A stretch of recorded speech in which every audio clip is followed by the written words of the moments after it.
Okay, good evening, everyone. It's 6:30 on July 27th, 2020. This is the regular session of the Air Shirley Regional School Committee. Because of COVID-19, we are allowed to do this with a Zoom link to give everybody notice. Those attending tonight's meeting should be aware that the meeting is being audio and video recorded by ASRSD, and any audience members who wish to record any part of the meeting must inform the chair, who will announce the recording. This is to comply with the Massachusetts wiretap statute. The listings of matters are those reasonably anticipated by the chair, which may be discussed at the meeting. Not all items listed may in fact be discussed, and other items not listed may also brought up for discussion to the extent of the law. So that would be topics that were not reasonably anticipated 24 hours before the advance of this meeting. If Michelle Town would call the attendance, please. Mr. DeForge? Here. Mrs. Granger? Mr. Leone? Here. Mr. Quinty? Mrs. Reshoots? Here. Mrs. Simmons? Here. I'm here. What's the that latest Joe? issue? Joe and Jim. Okay. Yes. So it looks like we pretty much will have full committee. That's very good on a hot summer night. And I'm glad everybody came. If we could have the Pledge of Allegiance, please. All stand. I have pledge allegiance. So thank you, Michael. I pledge allegiance to the flag of the United States The United of America, States of America and to the republic for which it for which it stands, one nation, under God, indivisible, with liberty and justice for all. We'll have to figure out how to coordinate that sometime. I don't know. Everybody's gonna have to raise their hand before they do it. So thank you, everybody who's coming. Is there any public participation for tonight's meeting?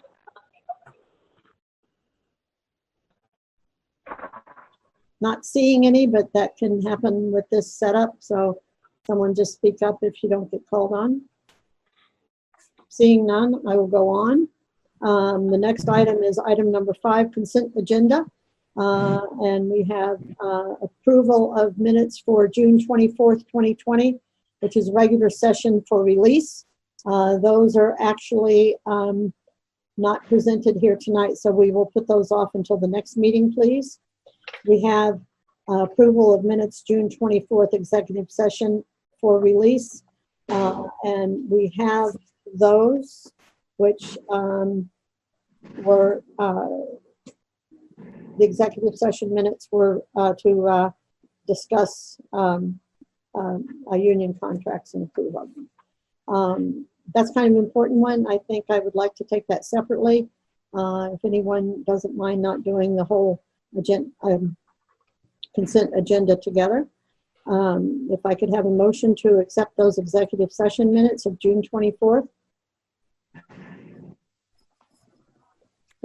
Speak at once. I'll make a motion that we accept the minutes from the June 24th, 2020 executive session. Second. Okay, all in favor? Aye. Aye. Oh, I'm sorry, we need to have a roll call for every vote. I forgot. I'm used to sitting in a room. I apologize. So Michelle, would you call the roll, please, again? Mr. DeForge? Aye. Mrs. Granger? Aye. Mr. Leone? Aye. Mr. Quinty? Aye.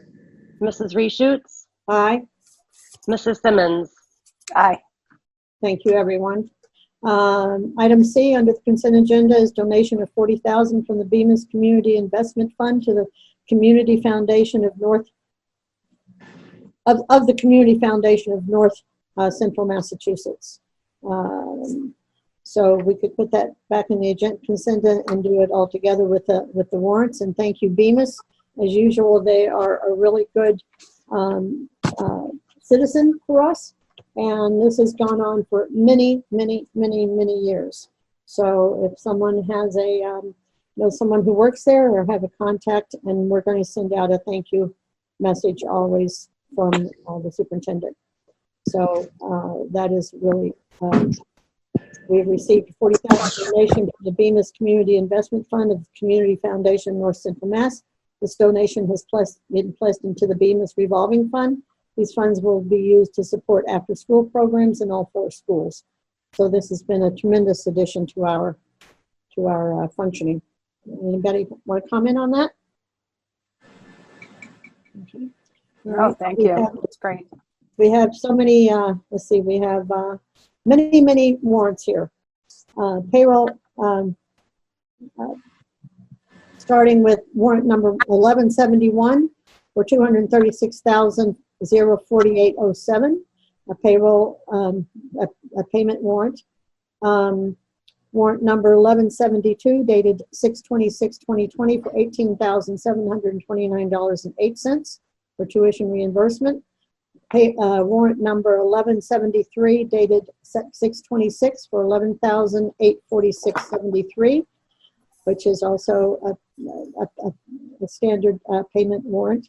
1174 for $454,478.63. Warrant number 1010 for $498,116, Middlesex Retirement. Warrant number 1011, $639.92 on the biweekly warrant. Then we have 7 payroll warrants. One dated 6/19/2020. This is a biweekly payroll. $682,133.56. Payroll 1, warrant number 1, since that was the first one of the year, dated 7/2/2020 for $126,598.35. Payroll warrant 1.1, dated July 2nd, $369,000. Then those thousands get in there. $952.90. That's the teacher summer payroll. Payroll warrant number 1.2 for dated July 2nd for $50,720.55. Payroll warrant number 2 dated 7/17 for $131,963.54. Payroll warrants 2.1 dated 7/17, $369,552.90 for teacher summer payroll. And payroll warrant 2.2 dated 7/17/2020 for $8,442.89, and that is for payroll. And that concludes the warrants, the warrant memos. And could we have a motion, please, to approve, not including Bemis, including Bemis, but not including the executive sessions? And remember, we are continuing the June 24th until the next meeting because they weren't in there yet. Could I have a motion for that? I'll make a motion to approve all of the warrants as read and the Bemis $40,000 that was given to the district. Second. Second. Well, Michelle, you can have it. I beat you. And the other Michelle, we are making you do a lot of work tonight. I apologize, but we need you to call the roll. Mr. DeForge, Aye. Mrs. Granger, Aye. Mr. Leone, Aye. Mr. Quinty, Aye. Mrs. Reschutz, Aye. Mrs. Simmons. Aye. Thank you. Thank you, Michelle, very Welcome. much. Okay.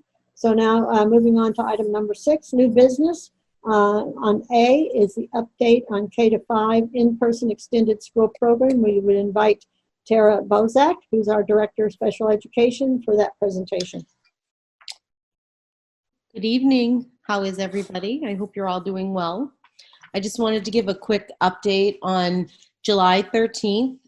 We welcome back 24 students in grades K through 5 for the extended school year program. We have 7 special education teachers, 7 paraprofessionals, school counselor available. We have related service providers. We have an occupational therapist, a physical therapist, and a speech and language pathologist. All of them are providing services either via remote to the students that have chosen, or the families that have chosen remote, or in person to the students that are at the school. We have stocked each classroom with individual supplies for each student, as well as ensuring that they have masks and all of the PPE products that they need. It was a very successful first day forward. We had a fire drill. We practiced our safety fire drill. We've been practicing and, social distancing. That's been a continued thing, and mask wearing. The students have been doing an excellent job. The teachers have been phenomenal in ensuring that the students have been doing such a great job. We have little outdoor areas for the students to go so that they can just get outside and have outdoor spaces, and have mask breaks outside, as well as play. We bought individual like hula hoops and balls and things like that for the kids to use outside. It's been really a successful, wonderful thing to see, because we haven't had students in the building since March, so it's been great to have them back. Anybody have any questions or comments for Tara? Tara, did you say 24 students attended school, or did that include those that were remote? No, we had 24 to start. We're right down now to 20 students that are in. We have a large percentage that are doing remote learning as well. Parents had the ability to check. They were able to check off if they wanted remote learning instead. So we have remote learning going on. Gotcha. Tara, Yes. it's Michelle. Can I just ask you a quick question? So just to follow up on Cheryl's question, how many or what percentage would you say we're actually having in the building? Would you say it's like 50%, 25%? Like Right about 24%, 25% are Okay. in the building. Okay, thank you. You're welcome. So Tara, I just got confused on the numbers, if you don't mind. So the total in the program is how many? 24? We started with 24 in person. We had some that chose after in person started to go remote. Okay. So we had 130 students that were qualified for extended school year. Some families have chosen to take a break from extended school year altogether. They didn't want to do remote, or they weren't comfortable yet doing in person. Mm-hmm. So we have right now about 60 students that are doing remote. We have the 24 that are, well, the 20 now that are doing in person. So it ended up being about, after everybody that said they were going to join, about 24%, not quite 25%, that were in person. Thank you. And Tara, just another follow-up to that. How would you say, like, in a typical summer, like last summer, how many elect to participate in the summer program? You mentioned that some are taking the summer off. Is that customary, or do you think that's different because of this summer? We usually have, honestly, maybe about 30 families, 35 families that choose to just take the summer off. So we are definitely significantly lower in the summer this summer. But I'm hopeful with the 20 that are in. We actually had one that was remote for the first couple of weeks that came back to in person today. This was her first time in. So we are about at a third of what we normally are in person. Okay. And happy birthday. Thank you. Oh, yeah. Happy birthday. Thank you. 28. Sorry to out you. I don't. No, it's okay. Thanks so much. Jim, did I see you starting to speak? Nope, 20? Okay. nope. It's hard to tell. I'm not fluid with this. So I see little yellow things blink and I start to try to pay attention. Anybody else have anything that they'd like to ask Tara? I do real quick. So has there been any feedback on things that we could do better with PPE or social distancing or any of that sort of things, or things that have gone well as well? I feel like we have a really seamless drop off and pickup. We have really nailed that down to a science. We have developed an area for parents to drop off. There are about 5 of us each morning that come out. We unload about 3 to 4 cars at a time, and we have the students filter in like that. We have these white, adorable paw prints that have been painted to remind us to be socially distanced. And then at pickup time, we go out right around 25 past 11 just to make sure that we're all set in place. And then we all have walkie-talkies, and we call out students and we filter them out that way. And in the hallways, we have these little paw prints. They're maroon in the hallways that have been laminated into the floor. So the students are always reminded to stay socially distancing. In hindsight, if I'm self-reflective, I probably the first day would have prepared us more in preparing students to wear masks, as well as to do some socially distance. With Dr. Malone's support, I have reached out to Scott Kirkin. I hope I did not mispronounce his name. And we're going to do some sort of video to send out to families on what the school will look inside, you know, like little mask wearing, things such as that. So I feel like with that, I have tried to be in the classrooms every single day, be visiting the classrooms and talking to the teachers and the paraprofessionals, because they really are the ones doing the work all, you know, for those hours, to ask them what can I do to help? What do we need to change? Those type of things. One morning I got a text message at like 6:30 asking for balls. So I ran to the Dollar Tree really quick because I wanted to make sure that each student had their own. So it's those things, getting to learn those. But Miss Saucier was kind enough to go out and buy hula hoops for all the students so that they had an individual hula hoop. And Miss Callahan went out and bought jump ropes. I picked up balls. Miss Harrington helped me get all the supplies so that each classroom had individual containers with the student supplies in it, chalk, everything that they needed. They all got whiteboards and markers and the stuff that they would need through that. I feel like this has been really great for us to get ready as the fall progresses. So, and I sent emails. I sent emails to all the families, you know, regarding that we're doing in person to get their feedback. I want, you know, the positive, the negative, tell me what we can do better, as well as I reached out to the remote families too, to help me understand what we can strengthen for that, so that I can, you know, relay that information back as well. Awesome. Thank you very much. Appreciate that. Oh, thank you. How much interaction is there between the kids? Do you mean like within the classroom? So Or on the outdoor playground, you know, how much do they interact with each other? So each classroom, we have 5 classrooms set up. So each classroom travels together. So that classroom would be, they interact with each other. Like, I'll give an example. I went into the 4th, 5th classroom today, and they have been begging me to get them a pet. Well, I wasn't going to get a pet for the 4 weeks we're here, and there's probably a lot of things I have to do to get one. So the special education teacher reached out to me and sent me a picture. She's like, I got fish. I was like, oh no. How am I going to explain this to the superintendent? We have fish. But she got a fish bowl, and she filled it with these little rocks, and she had the fish. So for an example of the students how they're interacting is they came up with different names to name the fish. They, you know, even though we are 6 feet apart, they're always interacting with each other. We're writing on the board. They're having these great conversations. They're coming up with names for their pet fish. We had a voting contest today for that.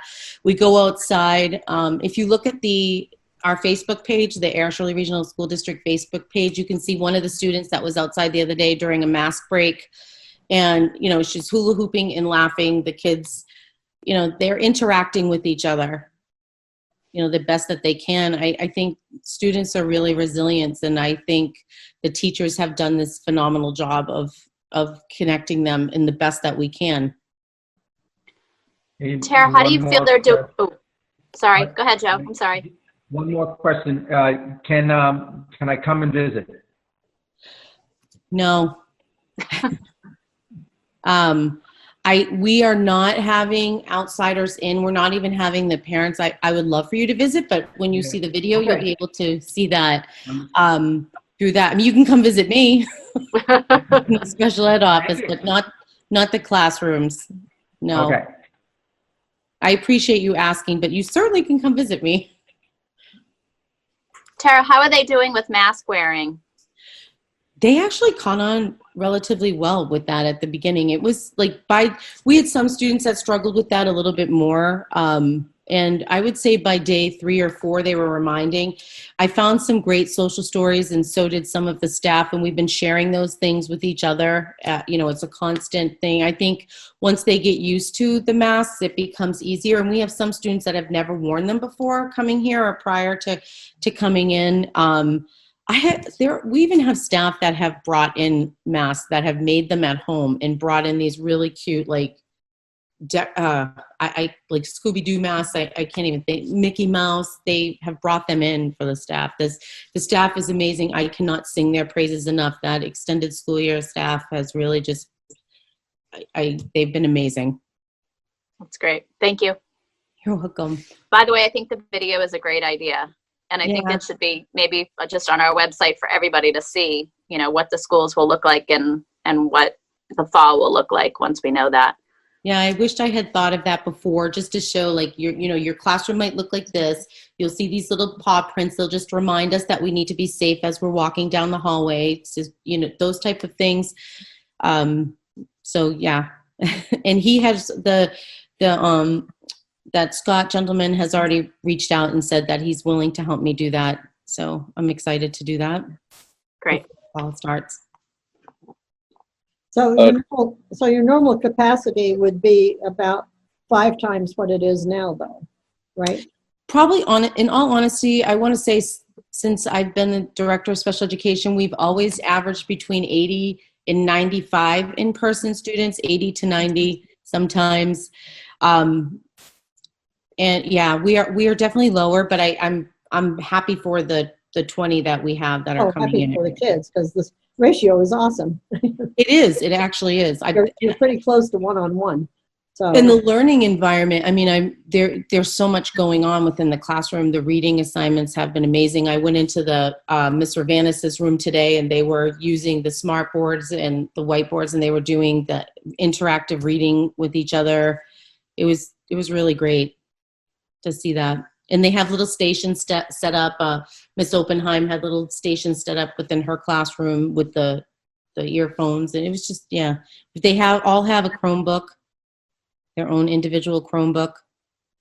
Madam Chair? Yeah. If I may, Superintendent Malone, one thing I'd like to state is when the extended school year program was rolled out for this summer, it was rolled out that the students in K to 5 would be an in-person model, and then the students in 6 through 12 would be in a remote learning model. And so we're running that right now, the remote. Yes, yes, that's why the K to 5 students are in person, exactly. And I'll take the opportunity to commend Mrs. Bozak for putting together a really strong in-person program, and she wrote an excellent plan, and Renee Payne, our nurse leader, conducted the training on the health protocols for all of the staff, so it's gone really well. Thank you. Thank you. Anybody else would like to ask Tara anything? Yeah. And I think we've had you on your birthday before, I think, Tara.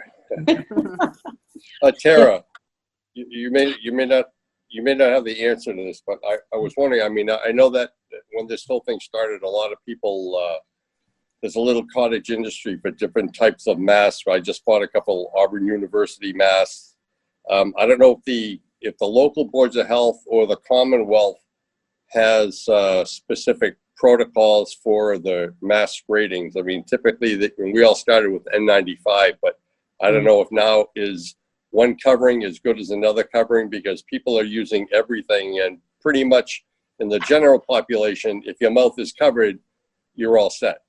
I don't know if anything different is happening with the local boards of health and schools. Do you have any idea about that? No, the directive that we were given through the Department of Education was for the summer was that all students and all staff were to wear a face covering. It didn't state whether or not it needed to be cloth or paper. And I know some people use the gator mask, some use the cloth mask, some use the paper mask. It was just that. And the idea behind that is that if you wear a mask and I wear a mask, we're less likely to give each other anything. Right. So but there was no guidance around which type of mask we were to wear, just to make sure that we all had one. And the students come to school with one on. If they don't have one, then we have backup ones available there. We have Right. disposable face masks, and we have given those out. Okay. Carol, did you have something else? Cheryl Simmons, did you have something No, else? no. Oh, I thought you were trying to say something. Okay, is anybody else? Thank you, Tara. Thank you very much. Being on the front lines. So how many more weeks is it, 2? Yes. Is it 2 more weeks or 3? We have 7 days left. We have 3 days this week and 4 days next week. There you go. But who's counting? You know. Thank you so much. Item B on the agenda under new business is an update on the remote extended school year program with Assistant Superintendent Charlie Clary. Charlie, Hi, see you? There you are. there I am. Thank you, everyone. I appreciate it. Thank you, Madam Chair, for introducing me and welcoming me here this evening. The remote extended school year program, we have an extended school year program for the entire district. Tara just spoke about the special ed extended school year program, and the program that I'm running is one that's funded through Title I. This year, we are running our Power Up extended school year program for 85 of our students. We have 14 teachers and 2 paraprofessionals. The Power Up program is running from grades K through 8. And in our high school, we are running a credit recovery program for students who need to recover credits from some of the classes. And we're also piloting kind of a summer skills strengthening and math program for some of our high school students as well. The teachers have been phenomenal through this entire process. We did go entirely remote in terms of our programming. That decision was made early in the process, around the same time that the guidance had come out for summer programming. We wanted to make a decision on the early side to be better prepared and give parents clear options. In thinking about the questions that were asked of Tara before, the 85 students is a little bit more than we've had in the past, actually. Last year, we had about 75 students participate in the program, but the difference is this year we added actually 2 extra grades. We added students in kindergarten and grade 1. That decision was made predominantly as a result of the school closure in March. And so we wanted to make sure that we provided enough opportunities for students in all grades. Plus, we had a great number of staff members who had expressed interest in being involved in the program as well, which allowed us to kind of identify and target some more students. We did put out a quick survey to folks at the end of last week at about the midpoint to get some feedback from parents to their relative level of satisfaction in the program. And I'm pleased to report that we had 96.8% of our folks respond that they strongly agree or agree that they are satisfied with the program. And the feedback that we had asked some other open response questions as well to get some feedback as to what was working well and where could we improve. What they indicated was working well in the program is that we're working with a lot of Zoom meetings and direct instruction over Zoom. It's targeted to specific skills. There's a clear schedule. It's communicated ahead of time. There are routines that are established. It's very well organized, and the parents were singing the praises of all of the instructors who are involved in the program. So where they were looking for improvement, most of the responses were, I don't have a good suggestion to give you. It seems to be going really well. We did have some specific suggestions for specific grade levels, and those were about increased frequency of some Zoom meetings, and also, some of it over Zoom time tends to be a little bit lengthy for kids to give them the screen time. And so some of the students, what we're finding is that when they're younger, they seem to have a little bit more, lack of attention during that time. So just trying to kind of find the balance. But by and large, the program is going very well. We too have approximately 7 days. We have 2 weeks left in the program, and feedback from the staff has been very positive as well. With that being said, I'll take any questions or comments that people have. Anyone? I'm just a little curious about that math skills program. Yeah. Did you identify kids that could use that kind of work and then reach out to the families? Yes, through the high school, we worked with the high school math department, the principal, the administration there. So Mr. Christie, Dr. Meyer, our school counseling department as well. And our Title I paraprofessional for math at the high school is Pete Page. And so kind of collecting information on students to figure out which students were in danger of failing and may not have failed, but they were deficient in some skills. And then we offered this opportunity to those families of those students who were deficient in some of these skills and teachers felt as though they could need a little bit more support in specific foundational skills in math. And we've been trying to provide that through kind of small group Zoom meetings. So it's all remote, but it's targeted instruction supported with digital software as well to kind of support the kids as they go. So again, it's a small group for this year, and we're looking to kind of expand this as we move forward, but we figured we would try it this year as this was a good year to kind of try reinforcing some skills with some folks. Great. And those that you recommended, did you have a good response? We did. I'd say I think we got about a 50% response rate, which all things considered for summer participation is pretty good. We identified somewhere between 8 and 10 students, I believe, who could benefit from this. We were targeting kind of a small grade span, typically kind of grade 9, 10 earlier grades. And, you know, we had about half of those students participate. Others were not able to participate. They may have had other summer commitments or something to that effect, but we've been pretty pleased. Yeah.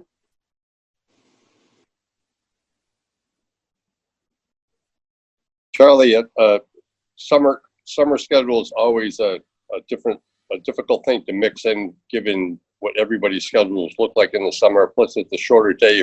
As you take a look at what we're doing here, of course, we're not remote by choice, but as you look into when we get through this whole pandemic,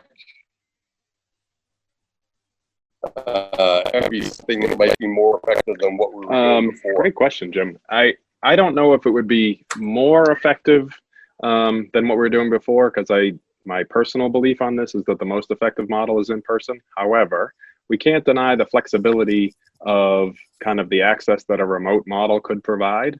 So I think that this is something that, I know that this is something I'll look at kind of moving forward into future summers to see if there's a way that we can, in a weird way, kind of do both.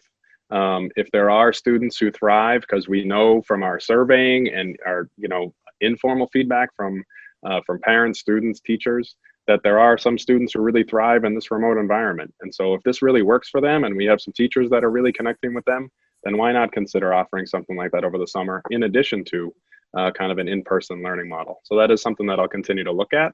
And we'll be collecting feedback from parents again at the end point of this as well. And also from teachers to kind of get a better sense of what we learned from this. Because I also look at this as just like Tara's extended school year program and special education is an opportunity for us to kind of learn the process of having kids coming back to school. This remote learning process is a little bit more targeted and is a little bit more structured. And we took a lot of the feedback that we had earlier and then applied that instruction in building this summer program. So we look at these as opportunities to kind of learn and apply that to what the regular school year is going to look like too. Yeah, that's good. I mean, the structure of both is good, but it's really giving an opportunity is good, but it only works if people avail themselves of the opportunities. So if we find a way that we can hook in another people that really need the extra help and it works for them, that would be certainly to our benefit, but we'll see how that goes. Yeah, absolutely. And I think the small group nature of some of the skills focus, I think could be something that we can expand upon too in a remote setting. It just allows for so much flexibility for people in terms of their own schedules, and especially, as you had said, in the summer. Right. Thank you. Sure. Can I just ask a quick question, Mr. Clary?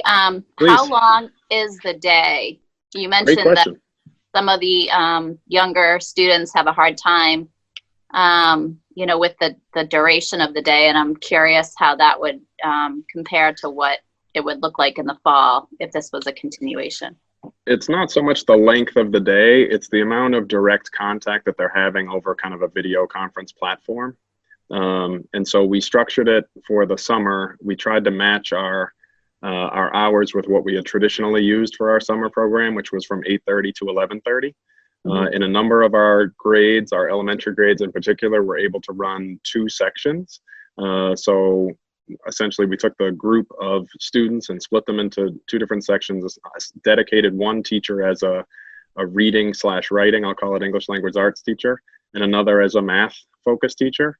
The schedule that they typically start with is they start the day with some sort of a morning meeting, which is about a half an hour from 8:30 to 9. Then they transition into their either ELA or their math time, and that depends with which teacher they're assigned first. Then they have some sort of a break in the middle of there, about approximately 10 o'clock, for about 15 minutes or so to kind of stretch your legs, run around a little bit.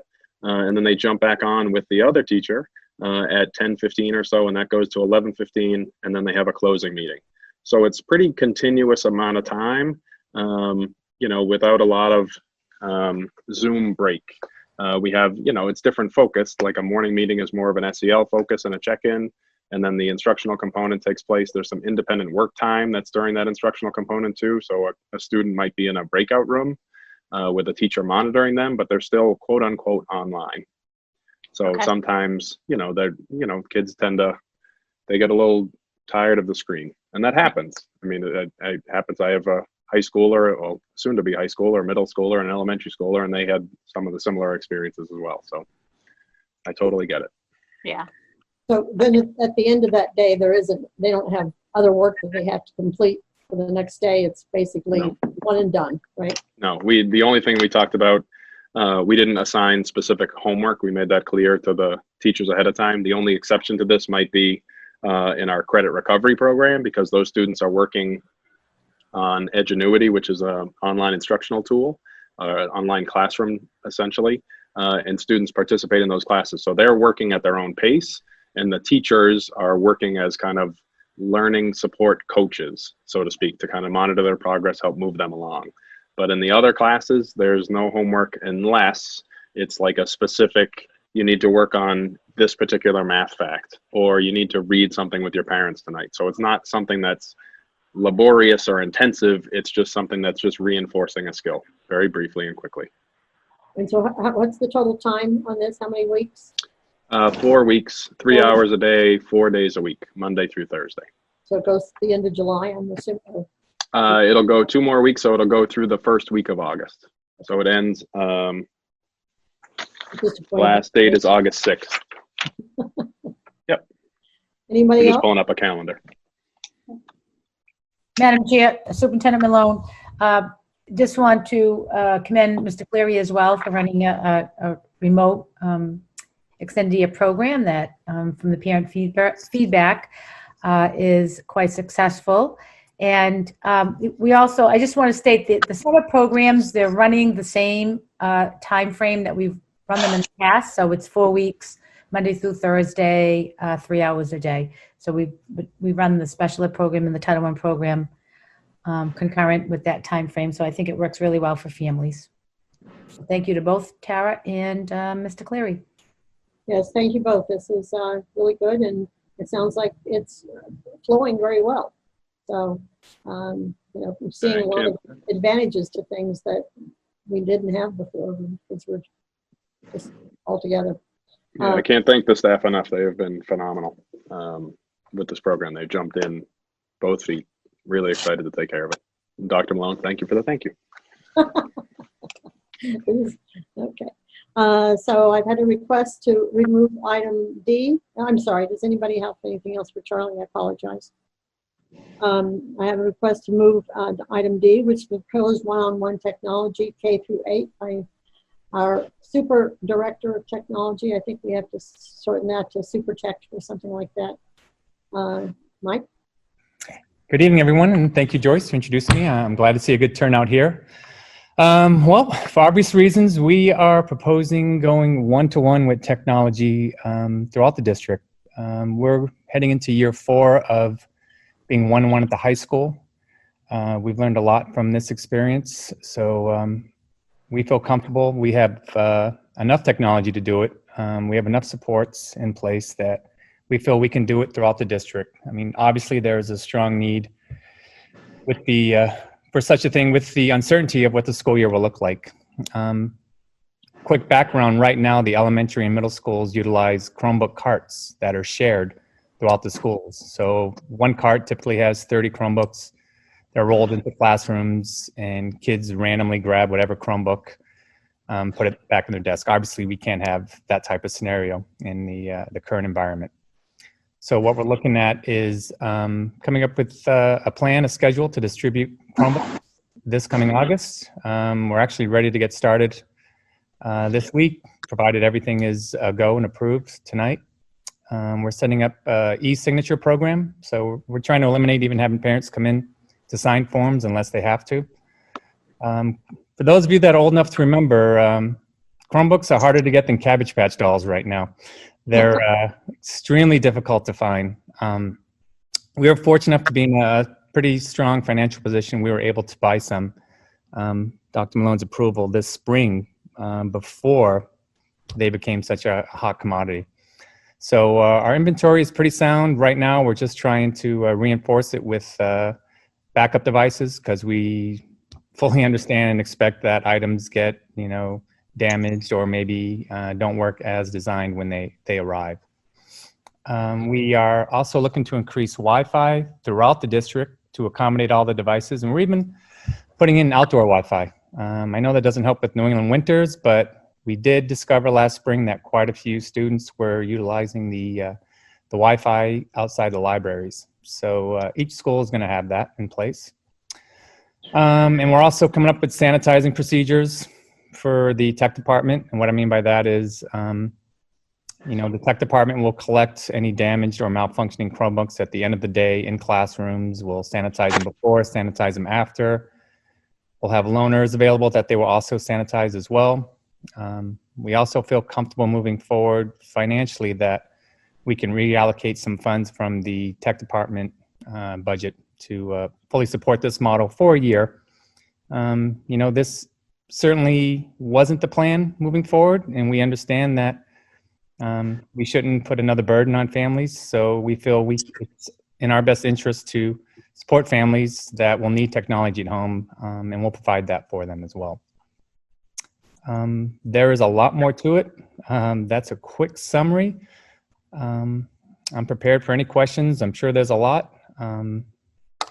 So fire away. Okay, who's first?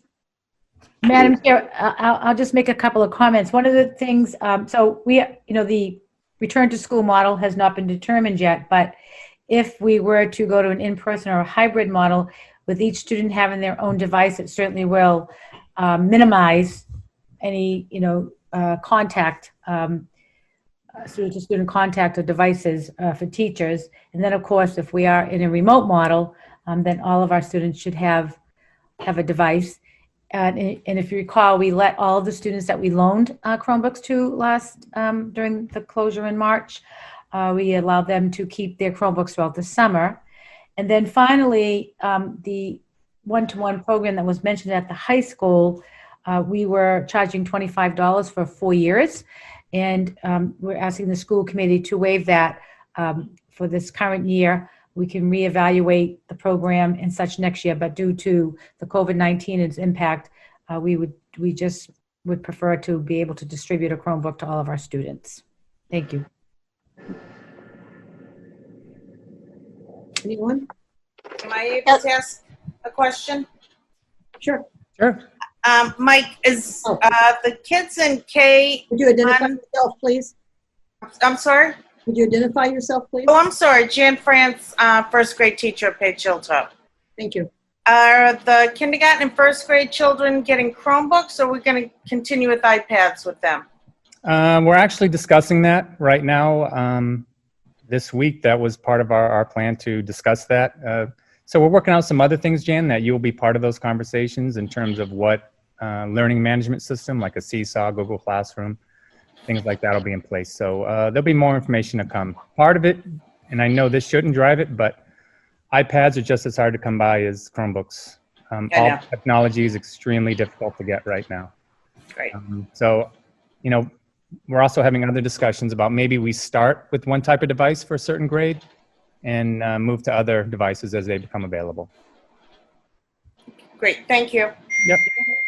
Madam Chair, if I may add, Mrs. France, the evaluation process that we're going through too is as you know, when students get into third grade and we don't know anything about the MCAS this year, but when you're taking an online assessment, the students were entering third grade with really not having keyboarding skills and not being proficient. So we're talking, the discussion is about, would the students be better prepared if they got a Chromebook? Because if we get the iPads, we'd also have to buy the keyboards and things. So we're really looking at what would be best for those students, considering we are a Chromebook district, and it would be something that they would have through grade 12. If that makes sense to you. Thank you. Anyone? Comments, questions? Hey, Mike. Sorry. Go ahead, Jim. All right, Mike, I just want to talk to me about Chromebooks and playground equipment. I mean, this kind of ups the ante. I know how respectful that, high schools and middle school students are with respect to their assigned instruments. And now we're going to give them to younger kids that will be at school early on playground equipment. Is there any extra protection available, cases or whatnot, that might sort of make your job easier in the long run? Yeah, great question, Jim. First part is some of the Chromebooks we're purchasing, we're actually getting 4-year warranties that cover 2 accidental damage situations. Right. On top of that, we are looking to purchase padded sleeves or shells that wrap around the Chromebooks. One way or another, everybody will be offered one of those. We actually advise kids not to use backpack sleeves. We find most of them don't provide much protection, and when you throw books in there as well, the backpacks get thrown. We've had quite a few screens get broken through that way. But yep, they'll be provided with like a clamshell or a sleeve that will have a little clear thing where they can put a name tag in as well, because we know kids will be putting them down all over the place and somebody else picks them up. Everything is inventoried and tracked and assigned by student as well. So, we have a system in place that if a Chromebook does go missing, we can even track it down as soon as it's turned on to find out where it is and who it belongs to. Thank you. Yep. Michelle? I was just going to ask, I know we gave out some Chromebooks to students when we started the remote learning in the spring, winter, whatever. So how many additional Chromebooks are we looking at? Like what's the gap between kids that have them school issued already and those that don't? Yep. So we handed out a little over 300 in the spring. The high school students, other than obviously the graduating seniors, still have their devices as well. So approximately 1,500 devices are needed throughout the district. When you take into account the 300 in the spring and the 9th through 11th graders from last year, that brings us to about a little over 600, I believe, 700. So you do the math, that's 800 more devices. Okay. We do have the devices. Like I said, to go to Jim's point, we fully expect, to be doing quite a bit of replacing and fixing. We have ordered a majority of the parts for all the devices. We have screens waiting for all the different models, keyboards, shells, all kinds. So when the device is issued to the student this year, that student will own that device for the school year, home, back to school, home, back to school. Okay. Correct. Yep. Thank you. You're welcome. Anybody else? But I wanted to ask Mike a couple of things. So I heard from one parent that they had said they didn't need a Chromebook because they had a couple of computers in their house. And then they discovered they have 3 kids trying to do all the same thing on the same time. And so do you think you're going to get some more requests for 1 Chromebook or 2 for families that initially said that they were all set? Yeah, so our plan is to, first of all, if we're going to encourage families or students that already have their own personal Chromebook, that they can use those should they choose to. We'd prefer not to have laptops, meaning Windows, MacBooks, Linux systems, because we don't necessarily know what's installed on those, what's running, viruses, whatever it may be, unless there's a certain situation. But, in the spring, we tried to keep it to 1 or 2 Chromebooks per family because we just weren't sure what the how much of our inventory we'd have to use. But for the upcoming year, it's 1 device per kid. So if you have 3 kids in the house, you need 3 Chromebooks. Right. You'll get 3 because we ran into it in the spring. The schedules just became too difficult. Larger families with only, 1 or 2 devices and maybe 3 or 4 kids, they weren't able to balance the kids sharing the Chromebooks. Right. So we really do mean 1-to-1. 1-to-1. Yep. It's not 1 per family. It's 1 per student. 1-to-1, 1 student. And we have enough inventory to cover that. We have just enough So to how many cover students do that. we have? Yeah, we have just enough to cover it. And I just came across a vendor today who, fortunately have a good relationship with that vendor, reached out to me. They had another school district back out of a sale last minute. So, Oh, we're so sad. yeah, so it was perfect timing. And I jumped on some more Chromebooks right away. Total luck, because otherwise, looking at most of the vendors, there's 4 or 5 I typically deal with. Delivery dates are anywhere. One of them is September at the earliest. The other one's December. Wow. And that could be 10 Chromebooks. It could be 100 Chromebooks. Jim? Nope, I'm good. Okay. Anybody else? So then the other thing, Mike, please, if you don't mind, is we have people, how many people are shy of having the internet capacity that they need? Yeah, so I don't have an exact count on that because we basically rely on responses from families. And unfortunately, a majority of those responses are done through electronic surveys. So the feedback that I have, and again, it's not exact, but approximately anywhere from 30 to 40 families that we know of may not have internet. Now, this was back in the spring. I don't know if that situation has changed. We have applied for a grant through the state for internet connections for families, hotspots. So those of you unfamiliar with a hotspot, it's basically like a little cell phone. It works off a cell service, and the Chromebook would connect to that, which in turn would provide internet service. The devices themselves aren't expensive, anywhere from $30 to $60, but they do require a monthly subscription, which is what the grant would take care of. That subscription's anywhere from $10 to $20 a month, which I know can be tough for some families. We're also continuing to encourage families to look at Comcast Internet Essentials.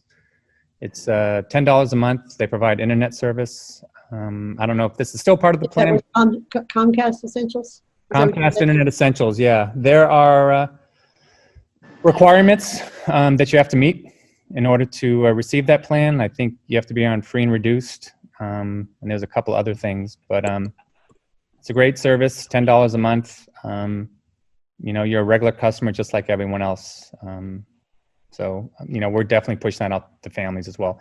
We're trying to build a parent website where we're going to have some best practices. I know some families have their home internet, could be Verizon, could be whatever it is, and they're still experiencing slow internet connections. But,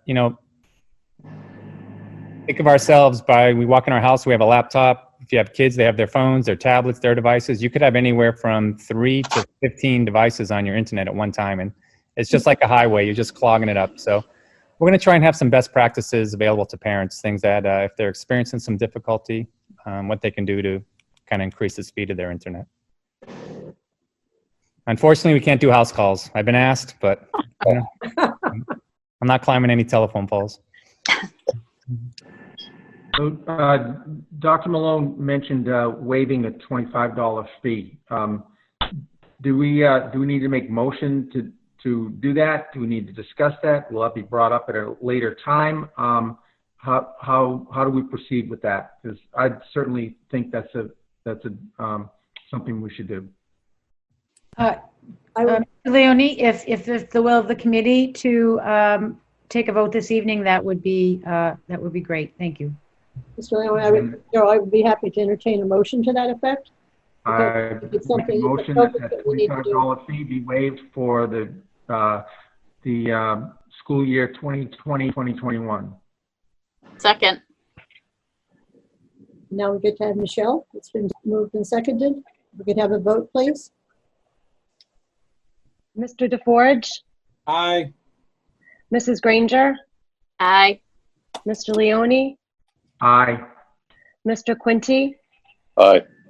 Mrs. Reshoots? Aye. Mrs. Simmons. Aye. So that's unanimous, and I think that's a great direction to go in. I think we have to worry about our families as we go through this coming year, because who knows what the economy is going to be and a few other things. And while it doesn't sound like much money, it can be a huge amount if you're out of work. So that's very good. Good idea, Joe. Okay. Anything for us, Mike? No, I'll certainly keep everyone abreast of the progress. You know, we're still building this. Thankfully, you know, the tech department's been great. They're all working as hard as possible to get all the Chromebooks in, test them all, assign them. You know, right now, like I said, after today, we'll start offering a schedule where people can sign up to come pick up their Chromebooks, be ready to go. Good. Thank you very much. Thank you. I appreciate it. All right. We appreciate you. Thanks. We're going to nail your foot to the floor. Can't go anywhere. Okay.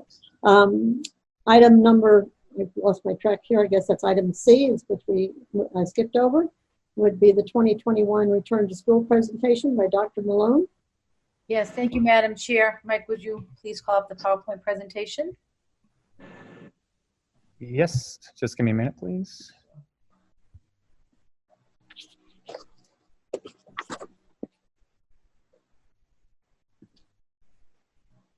Can everyone see it okay? Right. Thank you. Okay, thank you, Mr. Tebow. A couple of things before we begin the presentation. This presentation is just that. It's a presentation on the 3 models that have been developed by our Return to School Advisory Board. And this is for informational purposes. Tonight I will not be recommending a model for the return to school plan at this time, and so we will not be asking the school committee to vote at this time. Throughout the presentation, if anybody has any questions or comments, you can post them in the chat, which is the little voice bubble at the bottom of your screen, and once the presentation is complete, we will go to the chat and answer any questions or take any feedback or comments that anyone has on the presentation. So this has become my favorite quote. Those on the RSAB board are very familiar with it. The only way out is always through, by Robert Frost. Next slide, please. So we're always guided by a vision statement that we developed about 6 years ago and revised, I believe last year, slightly when we developed the new district strategic plan. And so it's student-centered, that we always want to connect, engage, and inspire every student to reach academic excellence, that the educators of the district will instill habits of reflection and inquiry that challenge our students to set ambitious and personal goals, academic and personal goals.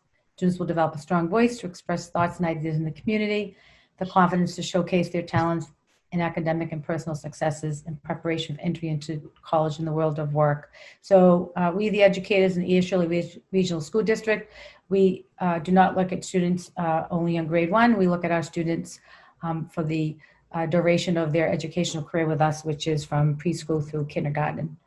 Next slide, please. A mission statement. So our mission statement really applies to our work and right now, and that is to provide high quality education in a safe, respectful, and inclusive environment where every student develops the skills, character, and core values needed to graduate and become a productive member of global society. I'm going to ask the audience to indulge me. I do have a statement to the community. It's not real long, but typically in a presentation you do not read such statements, but due to our unique and unprecedented environment right now, I'd like to read it. So Mike, if you could click on it, please. Thank you.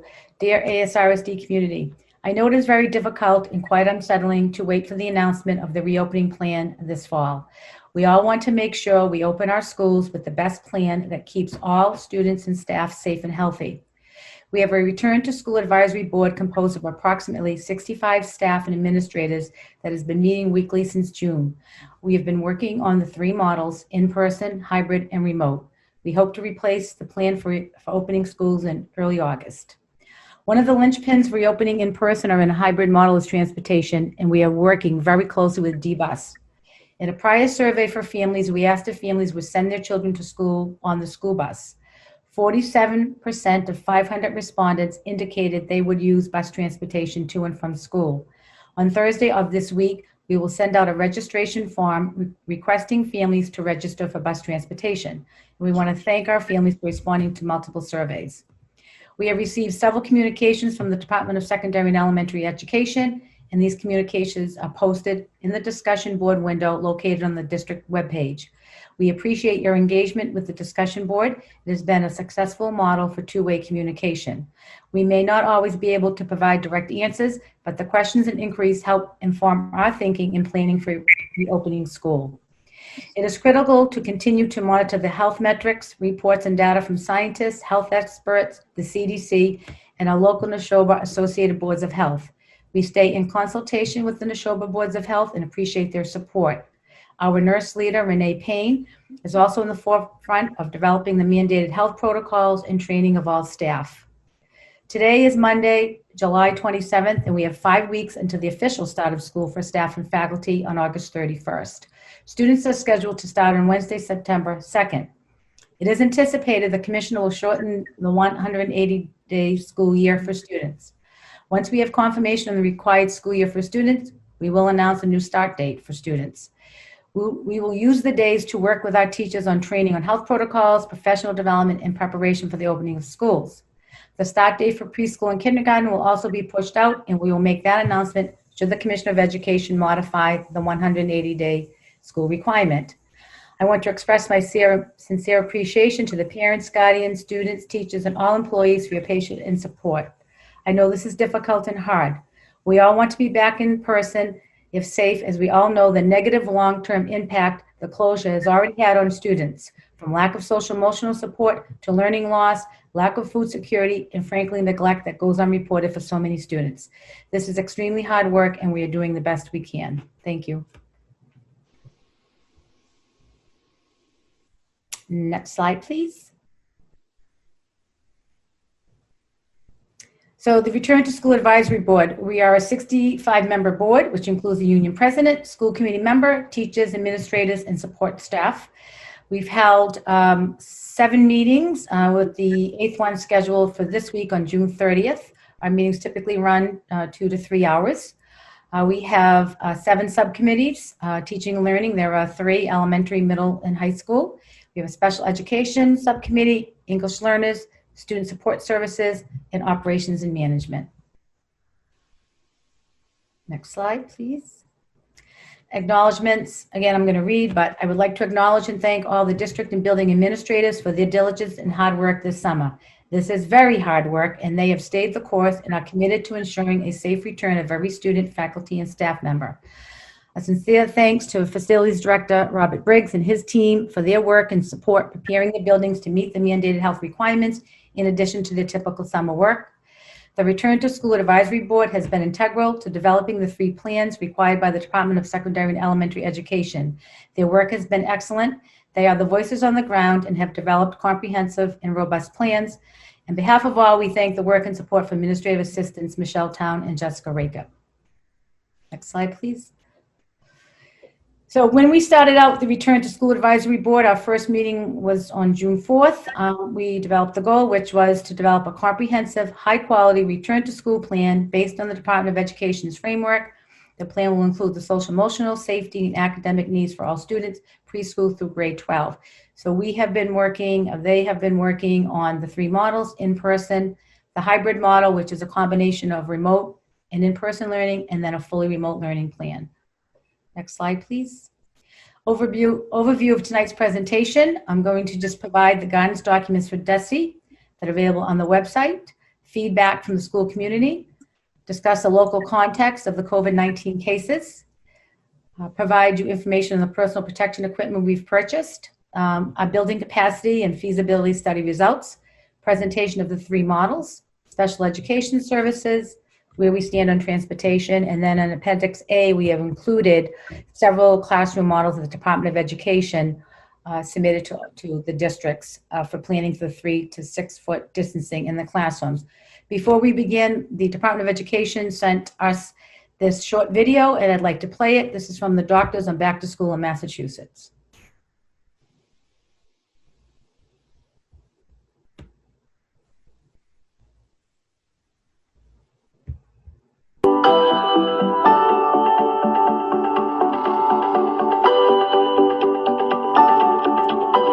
When we look at how things are going related to COVID-19 in the state of Massachusetts, we actually have a lot to be optimistic about. We've done a phenomenal job of getting our rates of transmission down. We are viewed around the country as a leader in developing strategies to reduce the spread of infection. Getting our kids back to school is really only safe because we've gotten the rates of transmission down to a low level, low and continuing to drop. If we were in another state, we'd be having a different conversation. There will be important measures that are going to be implemented at each individual school to make sure that kids stay safe, kids and teachers. One of them will be social distancing. We're going to keep kids apart. We're going to rely heavily on the use of masks, which we know are highly effective at reducing transmission. We're going to rely on hand hygiene. We're going to really require children to be washing their hands or using hand sanitizer frequently over the course of the school day. So one of the most important things that parents and families can do to support safe return to school is ensuring that they're only sending their children to school when they're well. Every day, we want parents to ensure that their children don't have any symptoms that could be a sign of COVID. We know the classrooms are going to look different than they did last year. They're going to be configured in a way that's going to maximize the safety to both students and to teachers. The first difference that will be noticed is that the desks are going to be spaced further apart. We know that not every classroom will be able to achieve 6 feet of distancing, and that's safe provided that children who are in those classes, as well as the teachers, are wearing their mask. In addition, they're all going to be facing forward because we know that sideways transmission is rare. And with those strategies in place, distances shorter than 6 feet can still be done safely. So because of what we've learned about the virus itself, we feel comfortable that the plans that have been outlined are a safe and effective way for our children to return to school this fall. I'm an infectious disease physician, but I'm also a mom, and there is nothing more important to me than the safety of my kids. I really believe that we're putting together strategies that are going to protect our kids and the educators in the classroom to make it safe for them to go back to school. My children are going to be going back to school in the fall, and I am really confident that they're going to be fine.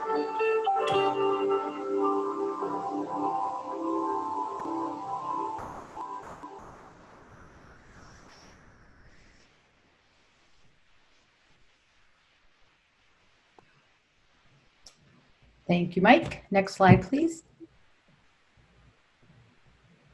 So these are the documents that the department has issued since they began issuing guidance on reopening of schools this fall. Obviously, I will not go into all of them, but they're available to all of the public on our district website. They're quite dense and they're quite long and lengthy. And I encourage people to read them. So the first piece of data that we'd like to provide to you is our parent guardian survey results. And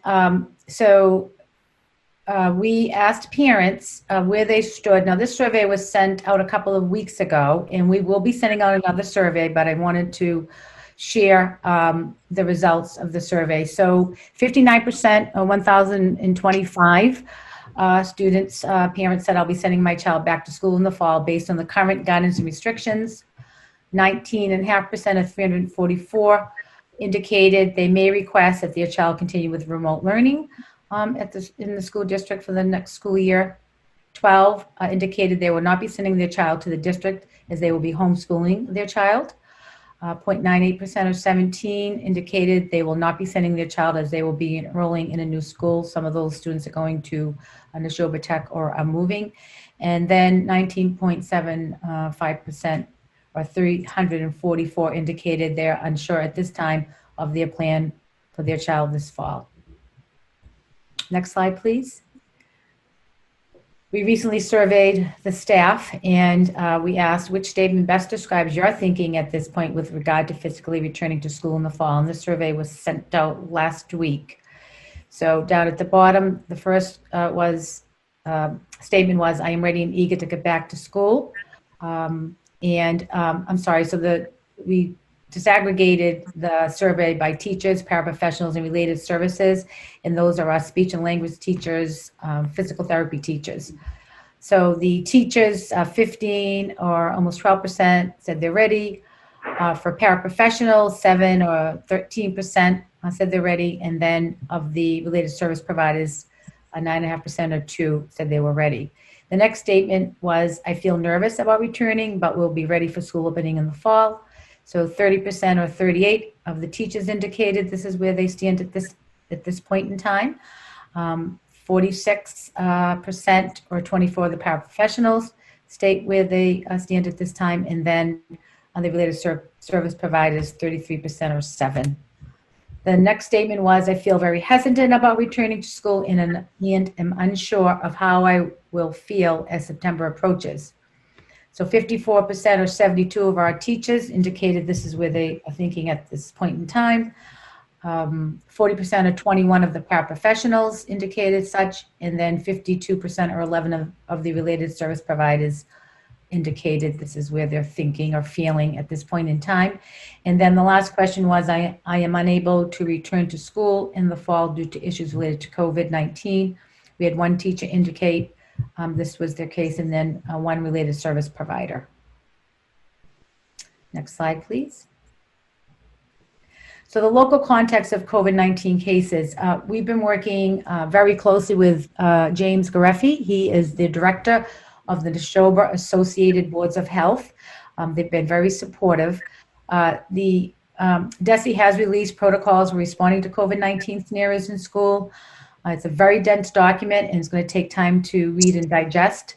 But I will state that there are some pieces of that guidance document that need to be amended and being reviewed by the Department of Public Health. I'll have Renee Payne speak to that in a few minutes.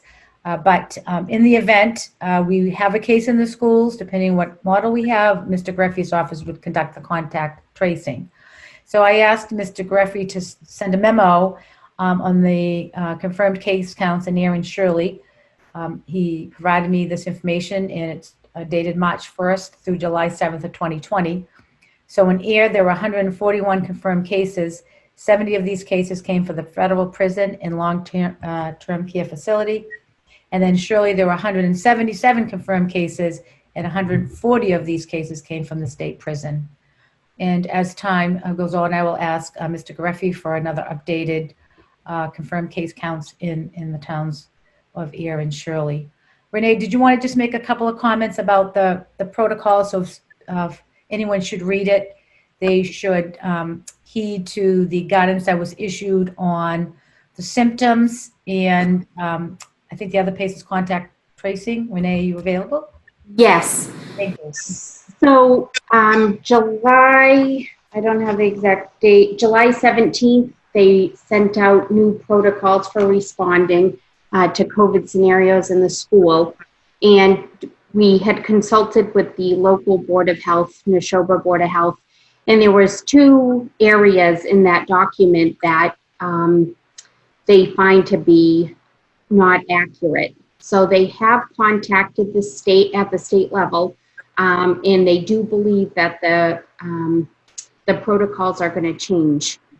The 2 that was troubling to the Board of Health was they list a bunch of symptoms: fever, headache, nausea, vomiting, every symptom. And it says if you have one of these symptoms, then you need to be tested for COVID. And the Board of Health said that's not really as accurate, because we would have kids all the time going home and, allergies. There's other things that could be causing these symptoms. So they think that that's going to change slightly, and it might be 2 symptoms or a fever with one other symptom. So when I spoke to the Board of Health, she thought that was going to change before we re-entered school. And the other piece in this document that seemed not to be very accurate was the contact tracing. If you have COVID right now, if you go to your doctor's office and you're tested and you're positive, your name is given to the Board of Health in which you live, whichever town you live in, and they follow your cases. But in the actual document, it states about how the Board of Health is tracking these people, and the information in there is incorrect. So she did let me know in the document that that is something that she believes will be corrected in the next update. We keep getting updates that are coming out, and she does believe that those are two areas that will be somewhat tweaked. Okay, thank you, Renee. One other thing I neglected to state at the beginning of the presentation is that a much more detailed written plan is forthcoming, that this PowerPoint is an overview and certainly is not a comprehensive plan that will be forthcoming to all the stakeholders in the district. Next slide, please, Mr. Tebow.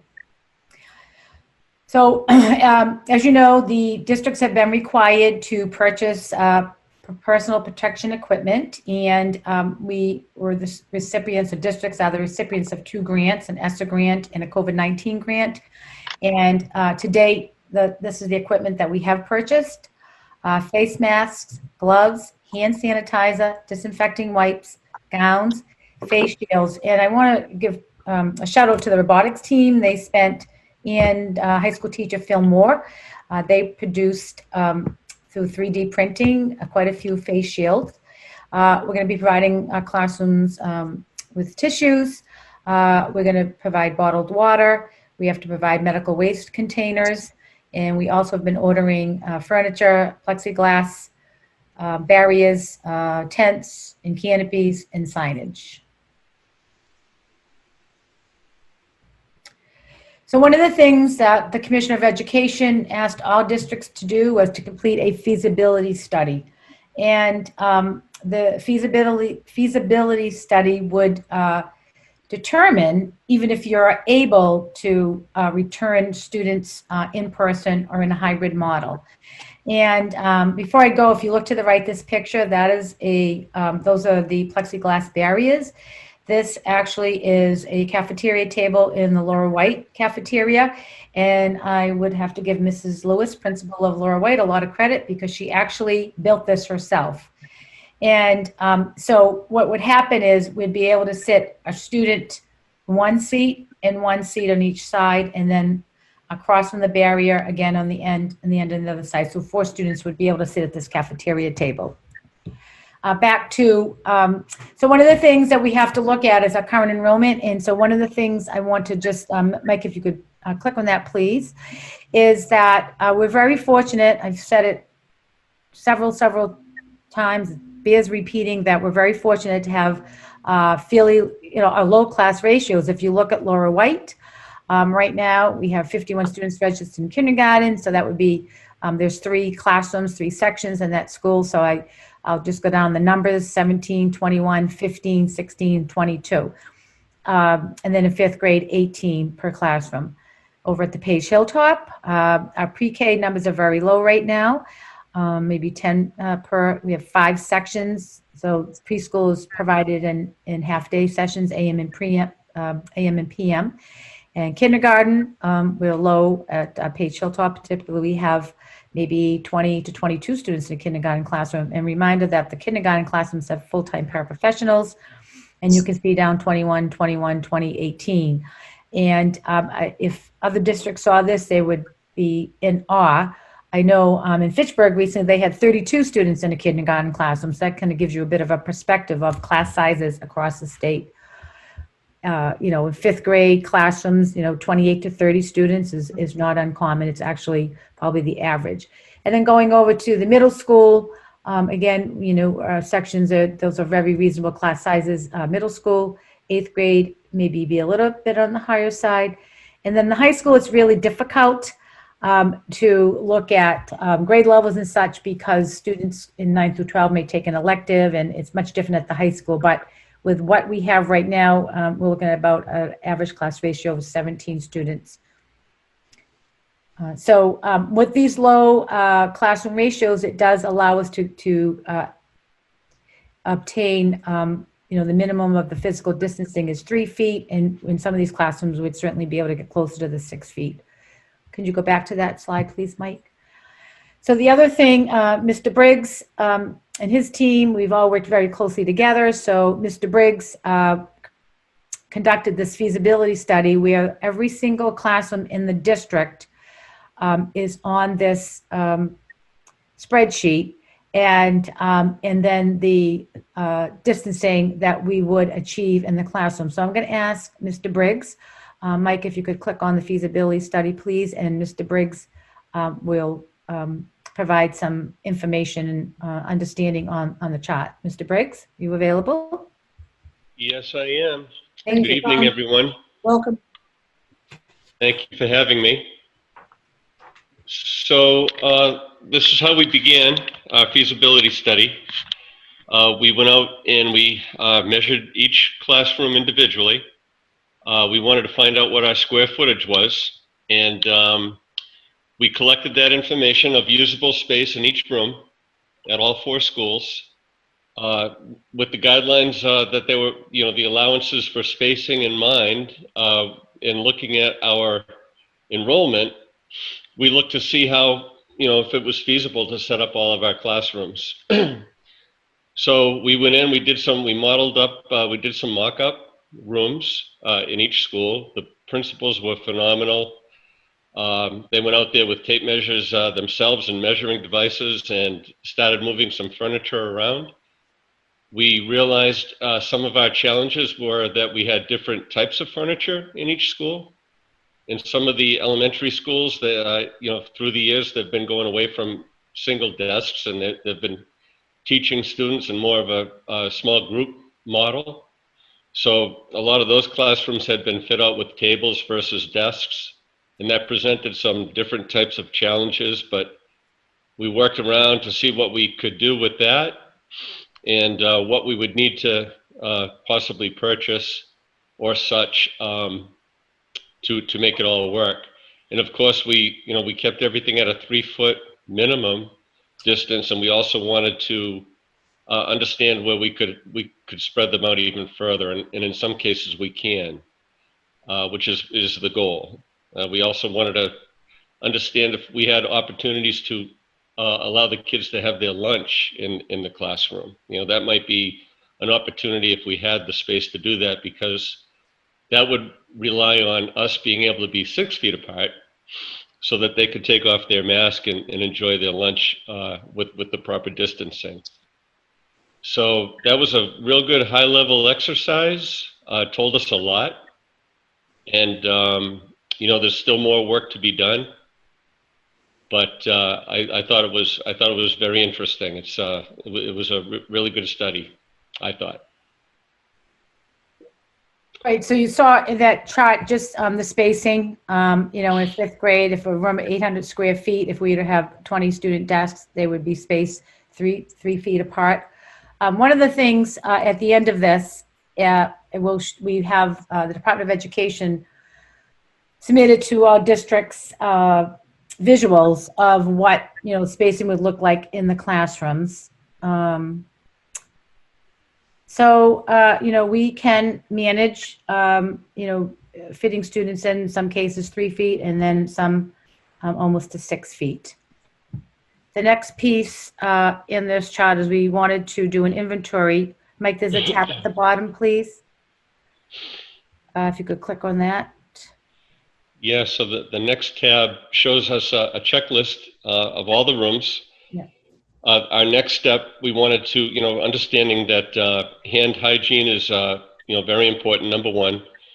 We wanted to see where we had the opportunity to have hand washing right in the classroom, and where we didn't, we would use hand sanitizer. And we're going to have hand sanitizer in every single room regardless.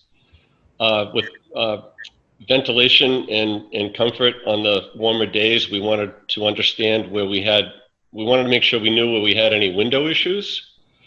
So we collected all that information so that we knew where we would have to look into, correcting a few issues in that regard.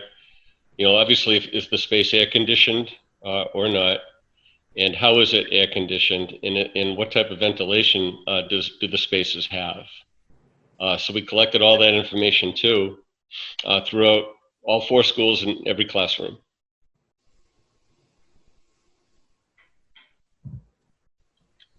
We'll take this information and go and take the necessary actions to get identified problems taken care of. And again, another good high-level study of what our situations are throughout the district. Right. One of the things that they state, whether you're in person or hybrid, is fresh air ventilation. And over at the middle school, we've had a really difficult time with the windows that are there. They're not all functioning. And Mr. Briggs has tried for the last few years to get parts. So we're going to be looking into just replacing those windows, because COVID-19 and not COVID-19, we should be able to, all classrooms should be able to get fresh air and circulate on good days. True. Okay, so that's just a high-level overview of our classrooms and where they stand. And then the Department of Education, through the MSBA, what was that meter called, Bob, that you were able to go in and put into a square footage of room, and then it would tell you how many desks? Yeah, I don't remember the name of the meter. Yeah. But it was a calculating tool, and based on your room square footage, which you would put that in, and you would account for what they call the 6-foot teaching wall. So they allow the teacher a 6-foot space, the length of the wall where the teacher's desk would be, and most likely where the projector would be, or the whiteboard. And then the space beyond that, what is that in square footage? And what is your personal space per student? What are you looking for, or what can you get? And you put all these factors into the tool, and it'll actually show you a diagram of how you could lay out a classroom. And then, of course, you realize the number of students that you can put in that particular space. There were a lot of different good ways you could use that tool. Right. It was actually called the Canon Design Classroom Layout Calculator, so we still have access to that. Correct. Okay. All right. Next slide, please. I'll go back to that slide, please, Mike. Yeah.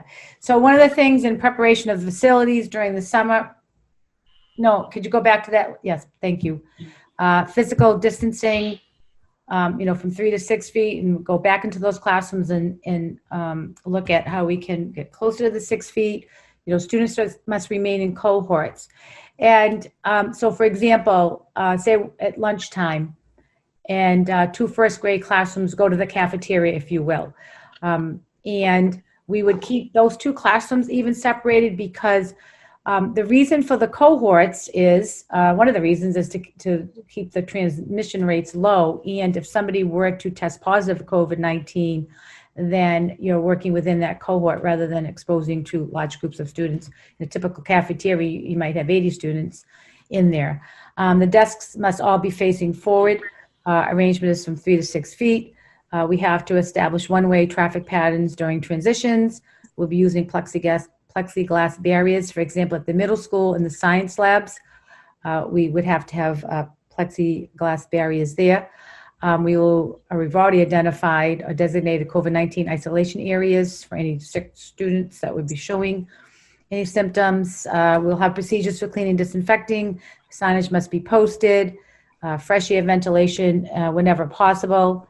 We're looking at building outdoor classrooms. We've also ordered tents and canopies, and communal water fountains will be shut down and water bottles will be provided. And again, I'll state that all of these things will be written in a detailed plan. Next slide, please. So now we're going to talk about the 3 models that were developed by the RSAB group. We're going to start with the in-person model. So one of the things, if we were to be in an in-person model for opening, all parents and guardians have the option for remote learning. And so for example, we start with in-person day 1, and a parent says, I'm selecting remote, I'm not comfortable. And if that would be the case, We're going to have a learning management system that those parents would access. But, over time, as Kara stated earlier in the presentation, on the special ed, she had a parent that opted for remote the first 2 weeks and then decided that she would send her child today. So we would ask if there'll be any changes. We would require sufficient transition time. So mandated health requirements for in-person and hybrid. All students and employees must not come to school if feeling ill. COVID-19 isolation rooms are designated in each building. Face coverings mandatory for students in grades 2 through 12 and all staff. K-1 students will be encouraged.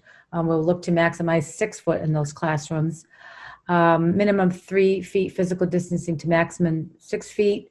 At lunch, it is a mandatory 6 foot physical distancing. Frequent mask breaks and frequent hand washing. Next slide, please.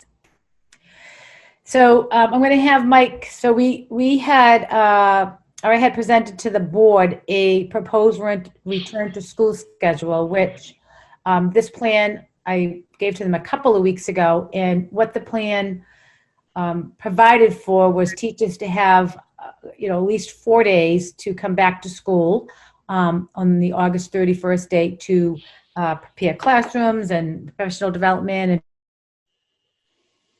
well, earlier in my statement to the community, I had stated that, we were waiting for the commissioner to amend the student school year. And at 6:08 this evening, I received a communication that the commissioner has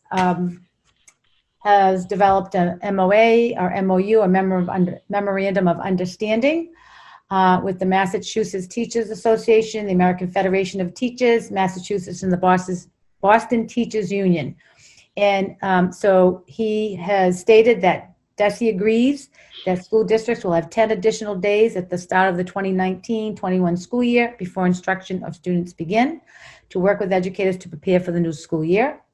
The commissioner will reduce the 180-day in student learning time requirements for the 2021 school year to 170 days in 850 hours for elementary schools. Typically, we're required, time of learning is 900 hours for elementary and 935 hours for secondary schools, so long as districts begin providing instruction to students no later than September 16th.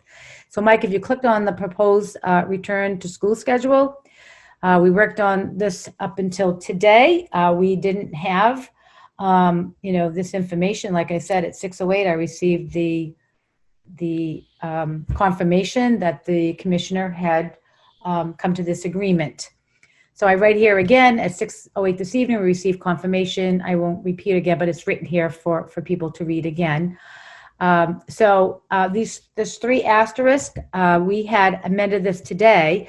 We were thinking that maybe it would be about 177 days. We weren't sure. So, or 175 days that he reduced the school year to, but it's actually even more than that. So what you see here will need to be adjusted. But originally, with the 175 day, which is something we were hearing, if you look at the first, so August 31st, September 1st, which are 2 built-in approved professional development days for teachers, has now been extended to the 2nd, the 3rd, the 8th, and the 9th. Now, this is going to change based on what the commissioner has agreed upon in the MOU with the union. So we have to amend this, but it just gives you an idea that we would have adequate faculty, staff, PD in preparation. And I want to state that this faculty, PD, and preparation time for teachers would be in place, whether we are in person, hybrid, or remote. And then we were looking at, again, we would like to at least bring students back if we were in the remote model, depending on what the health metrics are at the time in September. So, I said in my letter to the community that's July 27th. So we're looking at a later start date than September 2nd for all students for sure, depending on, it doesn't even matter the model, but it will be later. So we were talking about having, elementary students, grade 4 and 5 return for a full day, and all of those other teachers would provide support around showing, if it was an in-person hybrid, access, egress, classroom, mask wearing, mask breaks, going through lunch. Again, I will be more detailed in a different plan. Middle school would have grade 6 return. High school would have grade 9. Then on the next day, I'm going to leave the dates out because they're going to change. Elementary, 2nd and 3rd grade would return. Middle school would be grade 7, and then the high school grade 10. And then the next day would be grade 1. Middle school would be grade 8, and then the high school grades 11 and 12. And then on the next day, again, I'm leaving out dates, all students will return for half day, and then the teachers would have another half day to debrief on the week, particularly around if we're in person, well, all 3 models really. And then kindergarten students, they're really going to be pushed out in this model. Again, I'll release those dates as soon as we go back to the table tomorrow and now work on the 170-day student schedule. If we were to be an in-person model or even a hybrid, I propose that we would have half days or early release, at least for the month of October, during which time there are predictions that we may have a surge in COVID. We don't know, but it would give teachers time to meet and to collaborate on whatever model that we would be using. Could you go back to the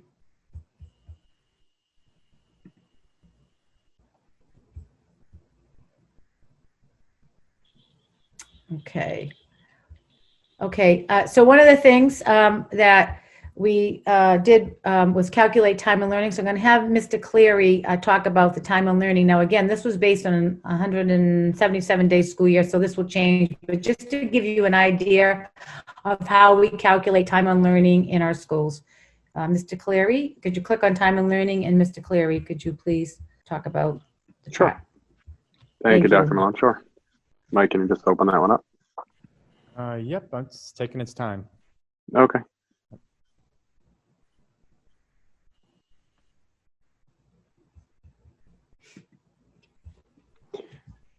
There you go. Can you see it okay now?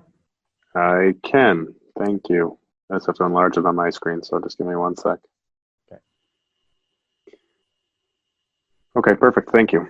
So on the top of this, what we have here is our current calculations for our time on learning based on based on the previous year's school calendar. Based on the 2020-2021 school calendar, where we had 181 school days, if I'm in the high school column, 170 of those days were full days. We have half days in December. Before the break, we have 6 testing half days for both mid-year examinations, and we have some conference half days and some PD half days and early release day. And what we do is we calculate the minutes of instruction that are available in each of those days, and then we do a simple calculation of the number of days times the minutes of instruction equals the hours of instruction, and then we add that all up. So in the high school, for example, in a 181-day calendar or school year, we are approximately 1,013 instructional hours. The minimum requirement for the Department of Education is a value of 990. And that is both for high school, has to meet the 990-hour requirement in a school year, and the middle school also has to meet the 990-hour requirement. Elementary schools are only required to meet a 900-hour requirement. So what we do is we calculate the total amount of instruction times, and then you'll see in each of those categories, you'll see what our time on learning values are for each of our schools. Mike, if you scroll down to the purple section. So what we did is based on that's perfect. Based on the staggered opening that Dr. Malone had just presented, that would adjust our time on learning. And so each of the days are highlighted. So I included a copy of the same chart to show you the number of days and such, and we made amendments to those because we were going to eliminate the 90-minute early release day, and we made some other changes based on what Dr. Malone had just mentioned, and we also included some additional pieces, such as the section on the bottom where it says no students for September 2nd and 3rd, a staggered week of full day for September 8th, staggered week half days for the week of September 8th, and adding early releases. All of those would have adjustments to our time on learning, and so those calculations are included below.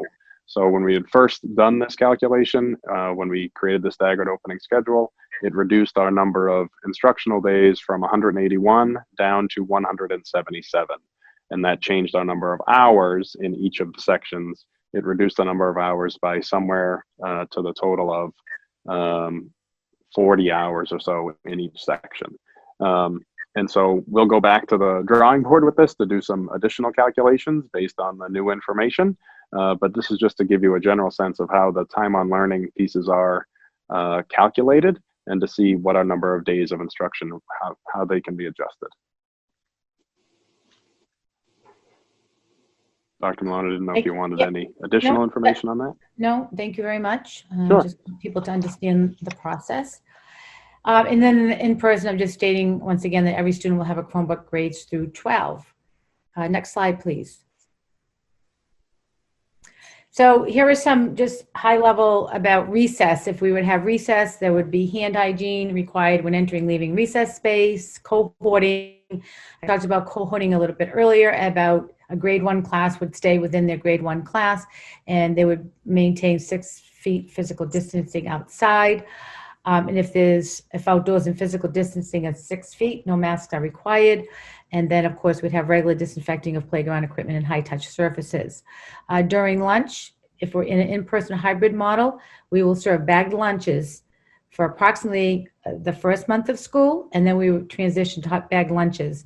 One of the things that would be really hard if we were to start in one of those models is to provide, hot lunch where students have selection. And I hope that, if we're in either one of those models, that we'll get the support to practice lunch and transitions and give us time to be proficient, if you will, or efficient and effective at what would have to happen inside the school. Hand hygiene required before and after lunch, strict 6 feet physical distancing required with masks off, and students would eat in the cafeteria larger areas, but we will be restricted to cohorts. And then we will have plexiglass barriers and lunch serving spaces. Next slide, please. So the next model that we plan for is the hybrid model. Does somebody want to ask something? Okay, I'm sorry. So the hybrid model is a blend of in-person learning and remote learning, where cohorts of students in each building will be established and will attend in-person or alternating schedules. And one of the purposes of the hybrid model is that it reduces the number of students in a building at a given time. So therefore, to limit any transmission or exposure. And it also, when we talk about transportation in a few minutes, it also gives relief with transportation, because we do have some issues with transportation. Every student will have a Chromebook. Again, in this model, I'm just trying to put the commonalities. And we have 4 hybrid schedules, actually, what we should say, that have been presented to the RSAB board, and they've given us feedback on the models. Tonight, I'm just presenting to you what those schedules are. So one schedule is the alternating weeks, where, so we could say grades K1 and 2 are in school in person for week 1, and then in week 2 would be in remote learning. The other schedule we had was half days by grade span. So half day AM K to 2, remote PM for K to 2. And this would be a Monday through Friday schedule. Schedule 3 was all half days in the AM. So all students would report to school in the morning and then would be transported home and be in remote learning in the PM, again, Monday through Friday. And schedule 4, which seems to be the favored model from the RSAB board, is schedule 4, where we would have 2 days in person and 3 days remote. So the example would be on Mondays and Tuesdays, the K2 cohorts would be in person, and then on Wednesday, Thursday, Friday, they would be in remote learning. And then, so I'm going to show you a few schedules as we move along. One of the parents had asked about sorting grades alphabetically to see if this is feasible for the hybrid model. So for example, if I'll point it out when we get onto the schedule. So could you go to the next slide, please, Mike? So this is the first alternating week. So you can see we just kind of came up, like, baby pause K to 2, they'd be in person week 1, remote week 2. And then pause 3 to 5 would be remote week 1 and then in-person week 2. So you'd only have K to 2 in the elementary schools 1 week and then 3 to 5 in person the second week. The middle school, they would like to organize their in-person by teams. So the green and yellow teams, grades 6 and 7, would be in-person week 1, remote week 2. And then the blue and maroon teams, grades 7 and 8, would be opposite, remote, in-person. And then we looked at grades 9 and 10 at the high school, in-person and remote, and you can follow along. Again, these are, just models of schedules. These can be changed, and tonight is a presentation. Next slide, please. The next schedule was a half days remote, so you could see that all the elementary schools would be in the morning and then in remote in the afternoon. And then the middle school and high school would be in person in the morning, then all remote in the afternoon. Next schedule, please. Schedule 4 seems to be the preferred model with some adjustments with feedback from the RSAB group. But so, for example, again, K to 2 is in person Monday and Tuesday, and then in remote Wednesday, Thursday, and Friday. Everybody would be in a remote model on Friday. This may facilitate the deep cleaning, disinfecting after 4 days of in-person staggered sessions. The other thing we looked at was, so grades 11 and 12, their remote schedule is Monday, Tuesday, and Friday. And if you go up to the grades 3 through 5, their remote schedule is Monday, Tuesday, and Friday, with the thinking that, there would be older siblings, hopefully home, to maybe oversee the younger children.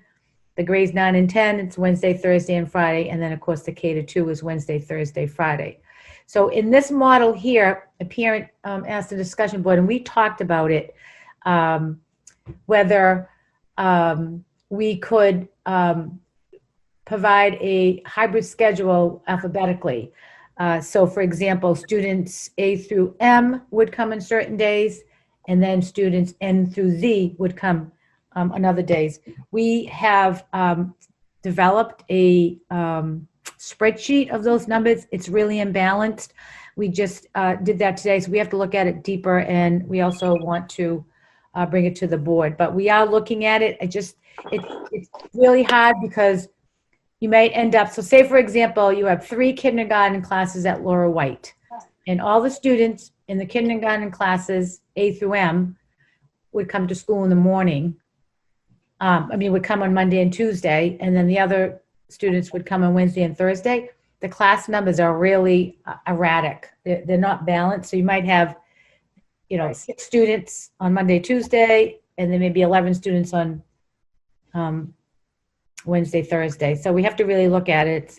It's more complex than it appears, but we're certainly willing to look at it because we want to come up with the best plan for return to school, and we want to accommodate all of our parents as best as we can. Next slide, please. So the special education, I'm going to have Mrs. Bozak present. So one of the things the department has requested is that our high need students are in an in-person model. So Tara, do you want to talk about your 2 slides, please? Yes. Hi again. So the in-person special education hybrid model looks like the students with disabilities that are already identified as high needs through the IEP process. High needs students must meet at least 2 of these criteria: services provided outside of the general education classroom. Services providers are special education teachers and related service providers. Special education services constitute more than 75% of the student's school day. High needs students in person Monday through Thursday, remote on Friday. Special education students who are not high needs will follow the selected return to school model. Next slide, please, Mike. So this is broken up right now by grade. It'll say SSC, which are Student Support Center K to 2, and our Student Support Centers grades 3 through 5. Over to the right, it'll say in person Monday through Thursday, remote on Fridays for each of the programs. The Structured Learning Center, the same setup, K to 2 in the 3 to 5 program. And then we'll move into the middle school, the Student Support Center, Structured Learning Center, and Adaptive Learning Centers, grades 6 through 8. In the high schools, grades 9 through 12. Grades K through 5, the inclusion high needs students would fit into this category. Grades 6 through 8, again, the inclusion high needs students would fit into this category. And grades 9 through 12, inclusion high needs students. And the last model that we plan for is a fully remote learning model. So teaching and learning for students takes place during the regular school day. The remote learning schedule will essentially follow an in-person school schedule. It'll be implemented in the event of an all-school closure as ordered by the governor. We've embedded the best practices learned from remote learning this past spring. The changes to remote learning are informed by survey feedback from families, students, and teachers. And again, in this model, every student will have a Chromebook, grades 2 through 12. And as Mike stated, we're looking at K-1. We haven't made any decisions on the K-1 students. All of the K-1 classrooms have iPads. I think we have, is it 6 now? We bought keyboards for those iPads as well, and they would continue to have those iPads. And whether we provide every student with an iPad or Chromebook, we'll be looking for feedback from the principals and the teachers. Next slide, please. So what are the improvements we're making? Required attendance. Students will earn grades for their work. Zoom sessions will be used for direct teaching. There will be a consistent daily schedule that follows the current schedule. There'll be a combination of synchronous, which is live sessions, asynchronous, not live sessions. One of the, I'll continue, consistent digital platforms will be Google, grades 3 through 12 will use Google Classroom, and then Seesaw for grades pre-K to 2. Assignments posted for the next week on Friday. We'll still have choice boards and flexible assignments. There'll be a calendar of assignments, frequent teacher feedback to students. The teaching will be aligned to the DESE learning standards. Co-teaching and supports for students with disabilities. We'll have an office hour structure, and we'll survey parents and students intermittently. Next slide. And so these are, again, remote sample schedules. So we want to have all of the subjects, the UA, in the schedule. So in the morning, we'd have a morning meeting. We've put 15 minutes, maybe we allot more time. This would be worked out specifically with principals and adjust to their staffing and student needs. So you can see we have morning meeting, we'll have ELA, we'll have science, we'll have a break, we'll have math, we'll have a lunch recess time for students and teachers, obviously, a UA, social studies, and then maybe some independent work or teacher office hours. We have some pull-out students that are in the inclusion model, but also have pull-out on their IEP. And then we would obviously provide teachers a prep time. And again, this is a disclaimer that we'll have to adjust the schedule by grade level to allow for co-teaching and inclusion support. Again, it's a sample schedule. The next schedule, please. The next one is the middle school schedule, and the middle school administration and teachers have looked at this. So they would have an alternating schedule, day 1 and day 2. Next schedule, please. The next one is the high school. And again, the teachers and the RSAB high school teaching and learning group felt that this schedule would work for the students at the high school, the sample schedule.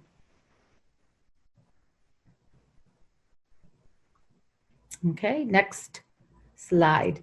So now I'm going to turn this over to Mr. Plunkett, because one of the linchpins of any plan, whether it's in person or hybrid, is transportation. So Mr. Plunkett, would you like to talk about the regional transportation and what we know at this time? Thank you. Certainly. Thank you, Dr. Malone. Transportation does have a situation that arises with all in, and I'll get into that in a minute. This is our current regional transportation setup, and transportation is going to be one of the major considerations of in-person or a hybrid plan. The current transportation system is 2 tiers or 2 runs, if you will. We have a combined high school and middle school. That means they split our 12 buses. We have 12 buses through D bus. And the elementary schools also split the 12 buses for 2 runs. We have 12 buses that transport approximately 1,200 students That was our last year on our end of year report. We had 1,200 student ridership. Each bus transported approximately 77 elementary students and up to 52 high school, middle school students, based on 2 per seat. The elementary kids, 3 per seat. Right now, allotted for the high school, we have 6 buses, also 6 buses at the middle school, and 7 buses for the elementary runs at Page Hilltop, and 5 for the Lower White elementary runs. So that's a 2-tier system, 2 runs. Any questions on the current setup? Okay, Mike, next slide, please. Under the COVID-19 guidelines, we can have 26 students per bus, which is maintains a 3-foot spacing requirement. Mask will be required for all students and the driver.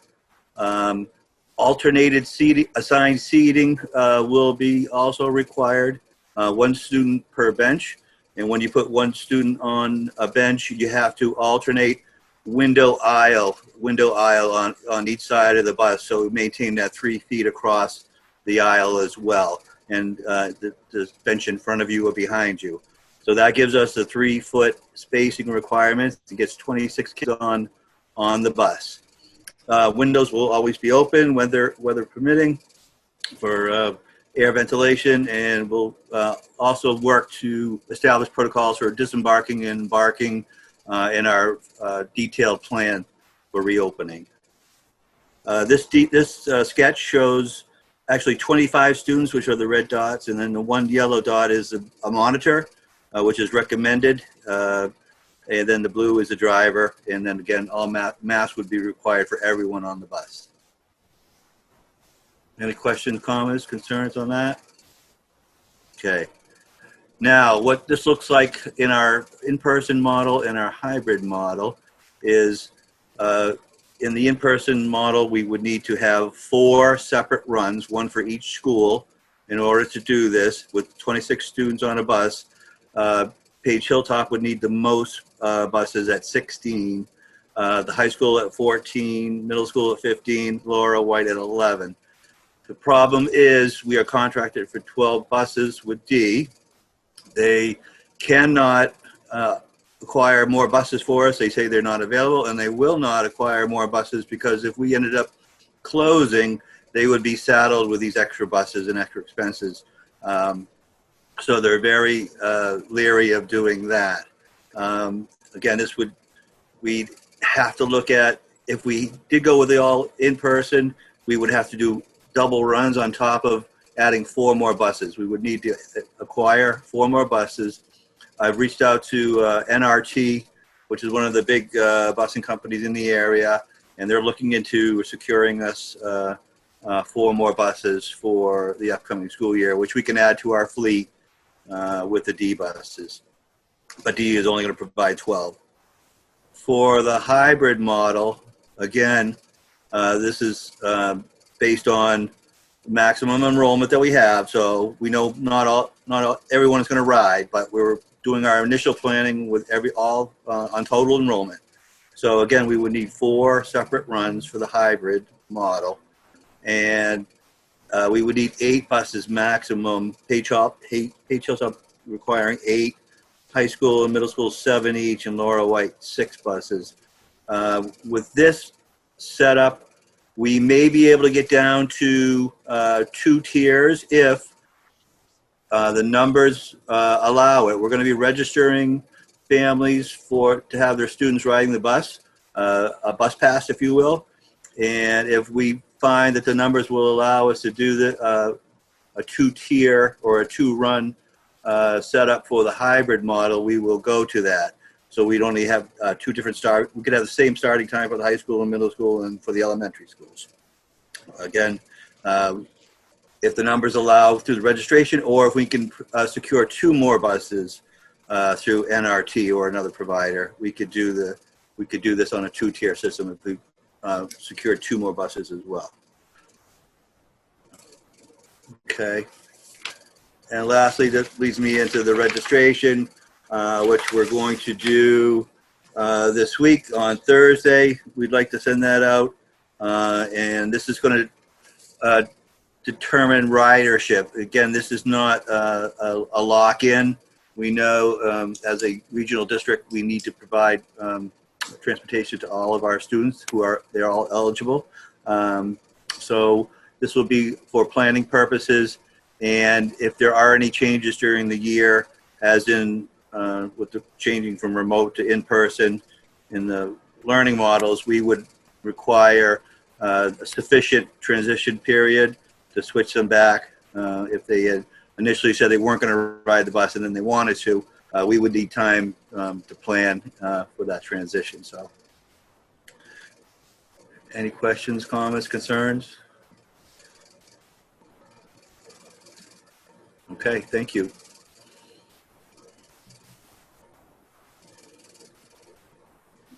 Mike, could you just go back 1 second, please? Yeah, so thank you, Bill.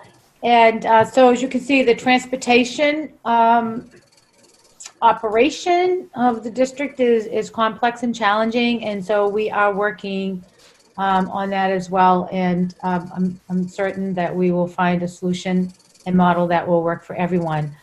We do know, so one of the things that I've talked to the principals about and the administration is that we need to plan for all students returning to school. So we're setting up a in-person model, we're setting up a hybrid model, we're setting up a remote model. And again, I will stress, I'll reinforce that we will be writing a very detailed long plan. And this is just, highlights, overviews. So I wanted to get feedback from the school committee and anybody else who's viewing this tonight. I've also scheduled a faculty meeting on Wednesday and then a parent guardian meeting on Wednesday night, all with the intent of questions, feedback, and comments. And so then we can go back and look at and what, what we need to, how can we change, what do we need to change, and so on and so forth. But for example, at the high school, we know that there are a lot of seniors who will be driving. But we base the numbers on the maximum number so that if we had an in-person return to school and everybody came back, we would be able to provide an education to those students without being thrust into chaos. The same thing with the hybrid model and the same thing with the remote model. I've emphasized to the RSAB board who's worked so hard and given up so much time of their summer to let's build 3 really strong, robust models, because one thing we don't know, things could change in a minute. You could be in an in-person model and go into the remote. You could be in a hybrid model, you need to go to the remote. You could be in the remote model and health metrics change and you come back to school. So being prepared, fully prepared for any one of these models, and should we be in any one of these models or have to transition in and out, we're not thrust into chaos in our school system. We're ready and we're prepared to serve our students and our families. So the next few slides, this is the appendix piece. So the department, so just to give you a visual of classroom dimensions. So this is a 750 square foot room. You can see the teacher space, that's 6 feet. And then these desks are 3 feet physical distancing, and you have to measure from edge of seat to edge of seat. Edge of seat to edge of seat. So in this classroom, they could fit 32 individual desks with 3 feet physical distancing. And so one of the things in that chart that we have that we showed you earlier, we have 750 square foot rooms, and we have 20 students in a room, so we would exceed this 3 feet. So the other thing, these are all the same. Ensure setup meets exit route standards and health and safety codes. Obviously, we can't block access or egress into the rooms, the 6 foot space, the doorway, and then you have to have half foot from the wall to the perimeter, desk space no fewer than 3 feet apart, edge of seat to edge of seat, and facing the same direction. Large furniture ideally removed or located. So a lot of our classrooms have a lot of extra furniture and things that we would have to move out. And then over here in this little chart, so it says estimated 750 foot capacity at 25 students. This is the next chart. Capacity estimates will vary depending on class shape and size, desk size, and so on and so forth. So these are provided for your information. This is example A2. The next slide is 750 square foot room, 30 desks with 3-foot distancing.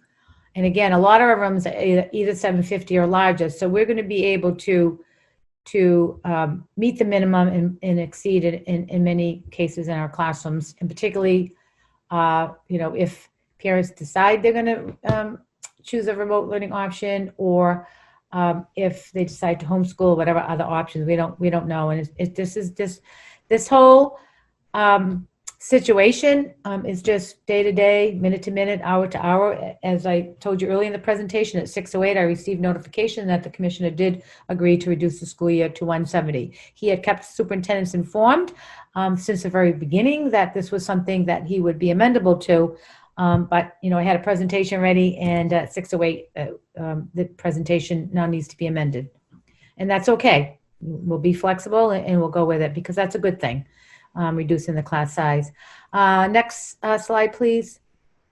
A4, so this is another 750, 23 individual desks, and due to the size of the room, the shape and desk size and furniture. Next one, please. These are dual desks. So these are desks that would fit 2 students, 4 feet. If you look down here, intended for 2 students, can only accommodate 1 on the distancing requirement. So if you kept a 4-foot desk in a classroom and didn't want to replace the furniture, as I said, we're ordering furniture, then you would, this is what the setup would be. So some of the desks at the high school, they have these trapezoid desks. And so we can use some of them, but we have to move some out and bring other single type desks in the classroom. Next slide, please. Again, dual desks. Next slide. So you can see the same dual desks and just different setup, exit routes, and standards. And then there's another setup for the dual desks, the 4-foot desks that typically would sit 2 students, but no longer would they be able to accommodate 2 students. And then they gave some examples of classrooms that are oddly shaped, if you will.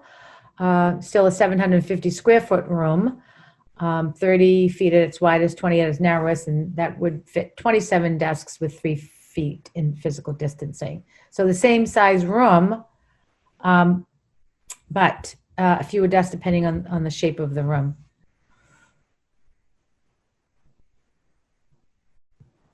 And here's another model, same dimension of a room, 750 square feet. Okay, so again, these are visuals that you can look at. We've had this posted on the district's website, but I thought it might be helpful to just get a visual of what classrooms may look like. Okay, and that completes tonight's presentation. I encourage people to continue to post questions and comments to the ASRSD discussion board. I think we're doing a good job in responding. And again, in all of this, diversity is having a seat at the table, inclusion is having a voice, and belonging is having that voice be heard. And this is foundational to whatever plan we do adopt. So there are questions in the chat. So why don't I first, Joyce, if you want to go to the school committee, and we'll first go to the school committee if they have any comments or questions that may need time to digest, and we can talk about it at the next meeting, whatever the will of the committee. Thank you. So it's going to be a little tricky to sort through those, but I think if we ask who on the committee has questions or comments, and then some of those questions may be answered already. So if I would open it then to the committee for questions or comments. This is Cheryl Simmons. Just a few things. First of all, thank you to all of you for this work. This is mind-boggling. and I've been being an educator, I've been looking at a lot of this stuff. So my head is spinning right now. Secondly, one of the questions I had that I actually thought I was typing up on the thing, but it seems that I was typing to Mr. Deppie personally. Just kind of a quick, and this came up within my own school. What happens if you have a student that refuses to wear a mask once they're in school? Because I think the mask and the hand washing are the two most important thing. Well, I would say that will be in our long-term plan, but my short answer and immediate answer would be any situation, if the student's refusing and it's required, we'd have to call the parent and come get your child. It's mandatory. It's required that you have to wear a mask. I mean, that's the rule. Carol, may I mention one thing? That was in the Chapter 150E document that the superintendent received on July the 15th. It has that question asked, along with how do we go to manage and direct students for lockdowns, fire drills, and shelter-in-place drills during this pandemic. Okay. Being able to accommodate and to mandate and enforce the 6-foot rule. So there are a lot of questions in there that deal with engineering controls, administrative controls, and PPE that's inside that document that I share with you. Mr. Tully, if I may, the school committee, only the chair has that document, and we've talked about that document, and a lot of what's in there has already been discussed and planned for, and will also be in the long-term plan. So I would appreciate, that indulgence by you, that I have the document, and I will be answering it, and all of the questions, many of them have been provided for. Like, one of the questions is, what are you providing for PPE? Well, I just provided that information in a PowerPoint, and it will be in the long-term plan that will be provided to all as well. Yeah, I may continue with my I'd statement. like to hear. I think the school committee is working right now. I think If I could just hear from the rest of the school committee first, Yeah. and then we'll move on. Yeah, thank you. Yeah, I have a question. Tim? Hello, Joyce? Yes, please. Yeah, I think I particularly don't want to get into a lot of the particulars of the plan. It is so involved, and the people that have been living with it are up to speed on this, and I don't think there's a lot that we, the board, can offer for some of the point-specific items. I do have one thing that I think we might want to take a look at, and that's with, luckily, we are going to start the school year in a time where we can have some windows open and some ventilation, but I wonder if there's any opportunity to retrofit some of our air systems in the middle school and in the high school with either ionization filters or UV treatment. So at some point we are going to have to close the windows. And I don't know if, those things are readily available, but I do not know about their efficacy on COVID-19. So that will be something I think we need to take a look at. I'm sure somebody's been looking at that. So I'm hoping that we get our shovel in the sand early on that to see if there's anything we can do from a air circulation point to treat some of the areas that runs through our central systems. If I may, Madam, to that? Yeah, Madam Chair, if I may, so that is an excellent comment, Mr. Quinty, and if Bob Briggs would like to respond to that, in not a lot of detail, but ventilation will be one of the topics in the long plan that I will be writing, or in the process of writing. We will talk about that. But Bob, did you want to add anything to Mr. Quinty's comment? Yeah, I'm not really sure if we can retrofit anything like that. I've heard of some types of disinfecting things of that nature, but obviously that would be some extensive work. We'd have a little bit of time to get going on that. Like you said, we got to get the shovel in the sand soon and at least research it. But at the same time, we have to research: is it practical? Because our units are going to be filtering the air. We're going to be bringing in fresh air with those systems, and based on requirements that are code related. Yeah, that's a tough one, Mr. Quinty, but certainly we have to do our due diligence and research some things of that nature for Yes, sure. yeah, we will look at it. Thank Right. you. So, nothing in the documents, the PPEs, I don't think, unless I missed it, says anything about testing. What have we discussed about testing? Well, I'm going to ask Renee Payne to weigh in, Mr. Leone, but I will tell you that the Department of Education is not requiring schools to do any testing. Mrs. Payne, would you like to add to that? Sure. Thank So you. right now, that is correct information. We're not required to do any testing prior to going to school. There is language in there that has recommended if children are showing signs or staff are showing signs, they would either self-quarantine for 14 days or they would have to be tested. During that time in which they're tested until the test results come back, they would have to stay home. So that's the language that's written right now. Okay, and temperature taking, anything? Right at the moment, that is not required as well. Originally, in some of the first documentation that came out, they had recommended it. And since then, we've had a couple of documents that have been released, and the temperature taking was not recommended. Thank you. Playing from W10, FHXW and T2. Cheryl? Okay. Joe, were you finished? Yes. Okay. Jonathan? Yes. Hi, sorry, couldn't find the unmute button. So we've been buying desks and all sorts of other fun furniture. I assume we're just keeping the other stuff and sort of stockpiling it for when normalcy returns or somewhat, or are we trading some of this furniture in?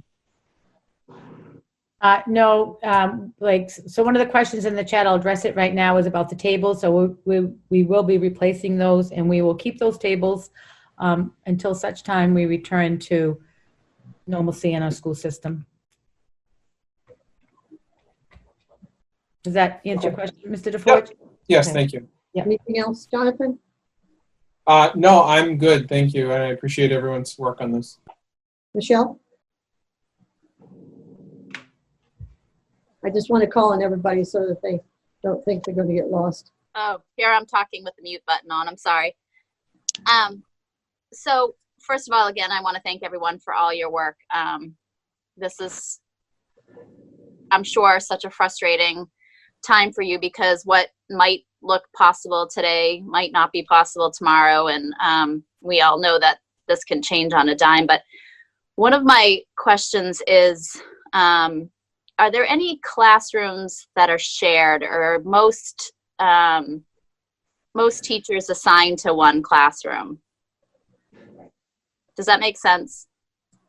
Well, I think, so in the elementary, let's take the elementary. So of course, elementary students typically have one class, one teacher. In fourth and maybe fifth grade, they may change, sometimes in third grade to social studies or science. So we wouldn't be, emulating that model for this year. And then, for example, UA teachers would travel to the classrooms rather than the students going to the UA classrooms. So the idea is to keep the cohort intact and to minimize travel and exposure throughout the building. So I guess my question is there any point during a day that a teacher has to leave their classroom because another teacher is coming in to teach a class in that classroom? Or does every teacher have their own space? And is every class? Right. Well, like say for art would be given in a third grade classroom. The teacher doesn't have to leave. I know teachers prefer to have their classrooms, to themselves so they can do their work and such. But with this unprecedented time, they could stay in the classroom or they could go to another space to do some work, and that would be provisioned in the school by the principal what the space would be. because I think one of the things that we definitely have going for us is that we're a relatively small district with smaller class sizes and that kind of thing. I guess the point I'm getting at is that I know schools like in Lexington have overcrowding issues, and teachers at some point during the day are leaving their classrooms and having to go to the teacher's lounge because another teacher is coming in with another classroom, which makes, you know, this COVID planning much more difficult. So I guess I just was curious if our district faced those things or if that's not an issue for us. I'm guessing with, you know, with the way our enrollment is, that we're probably on the better side of that. Yeah, we are fortunate with our low enrollment numbers. Absolutely. Thank you. And I think, Michelle, that would be more of an issue at the high school. But I'm hearing that that is not the case. Well, we still would have to cohort students at the high school, but there would be more movement at the middle school and the high school for sure. And that's recognized in the guidance documents. Right. Yeah.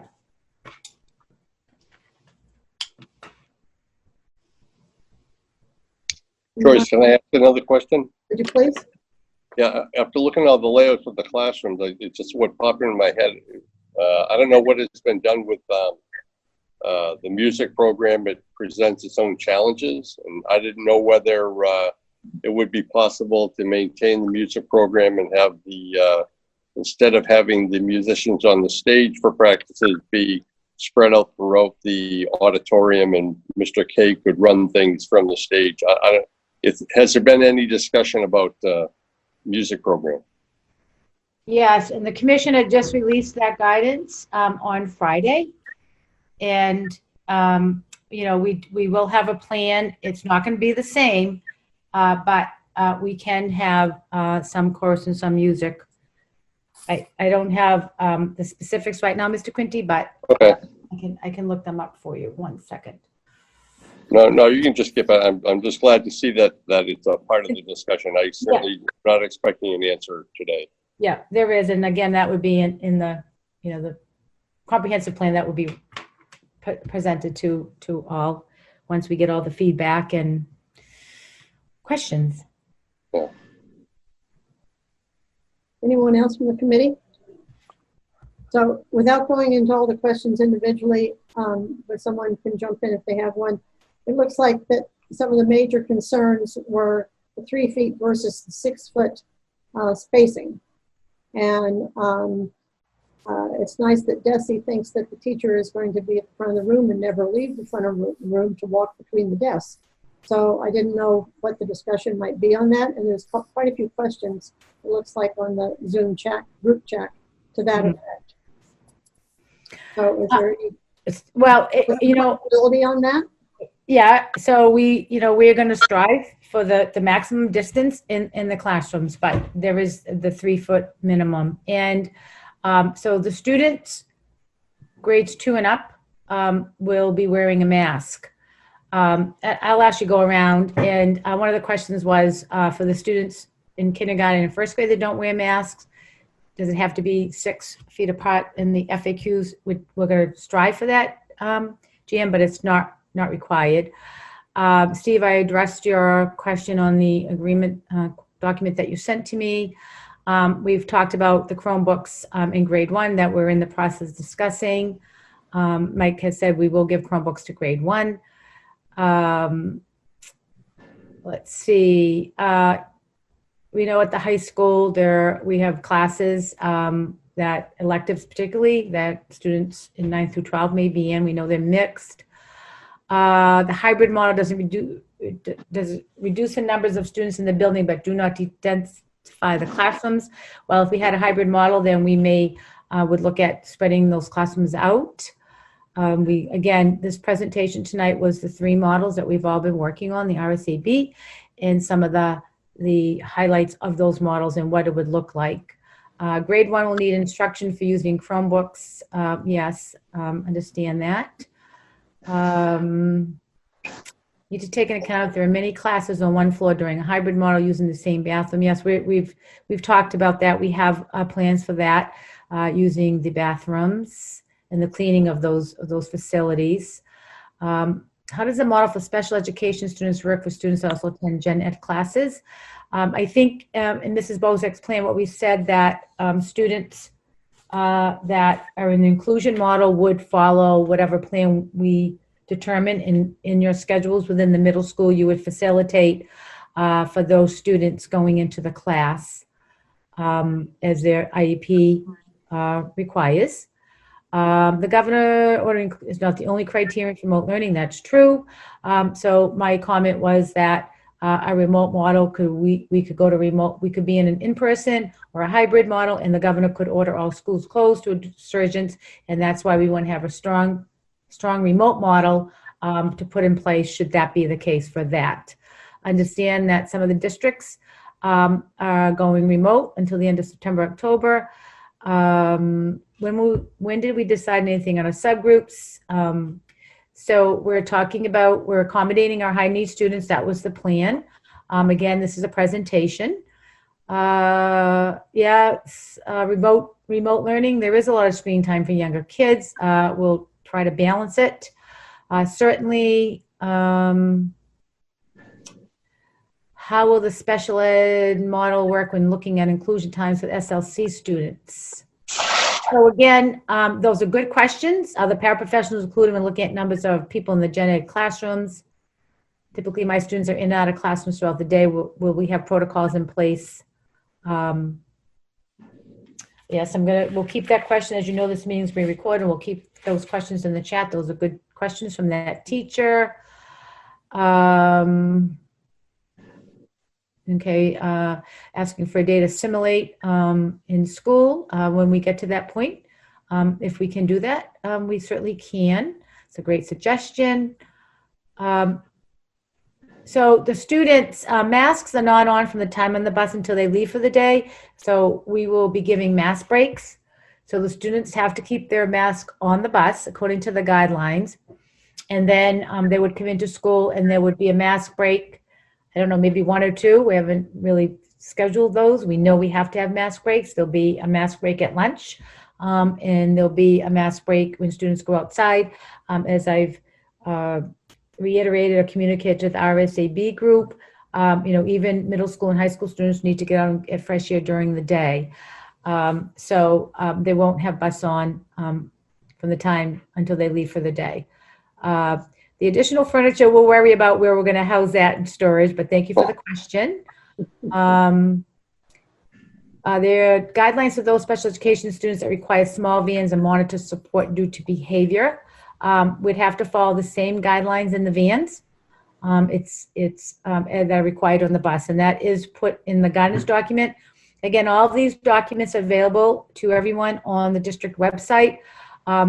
What we're following with the regular yellow school bus, we have to follow in the vans. And so I think, Tara, we already figured out the number of students in the van. Yeah. Yeah. They sent us a configuration for each of the specialized transportation vehicles. Yeah. Got additional vans? Does that add to the number, Yes. roughly? It depends on, the guidance is still to see if parents will transport their student, and we will reimburse them at the IRS rate.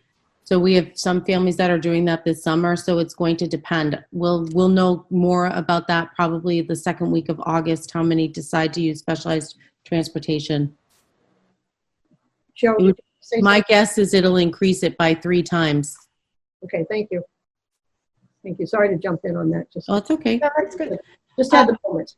Yeah, I think this might be from a parent. How will learning be affected by lack of small group work, which we know is much more effective than lecture style classes, especially for the youngest learners? So we have would have to have a plan to keep students physically distanced and maybe work with a smaller number of students in the classroom.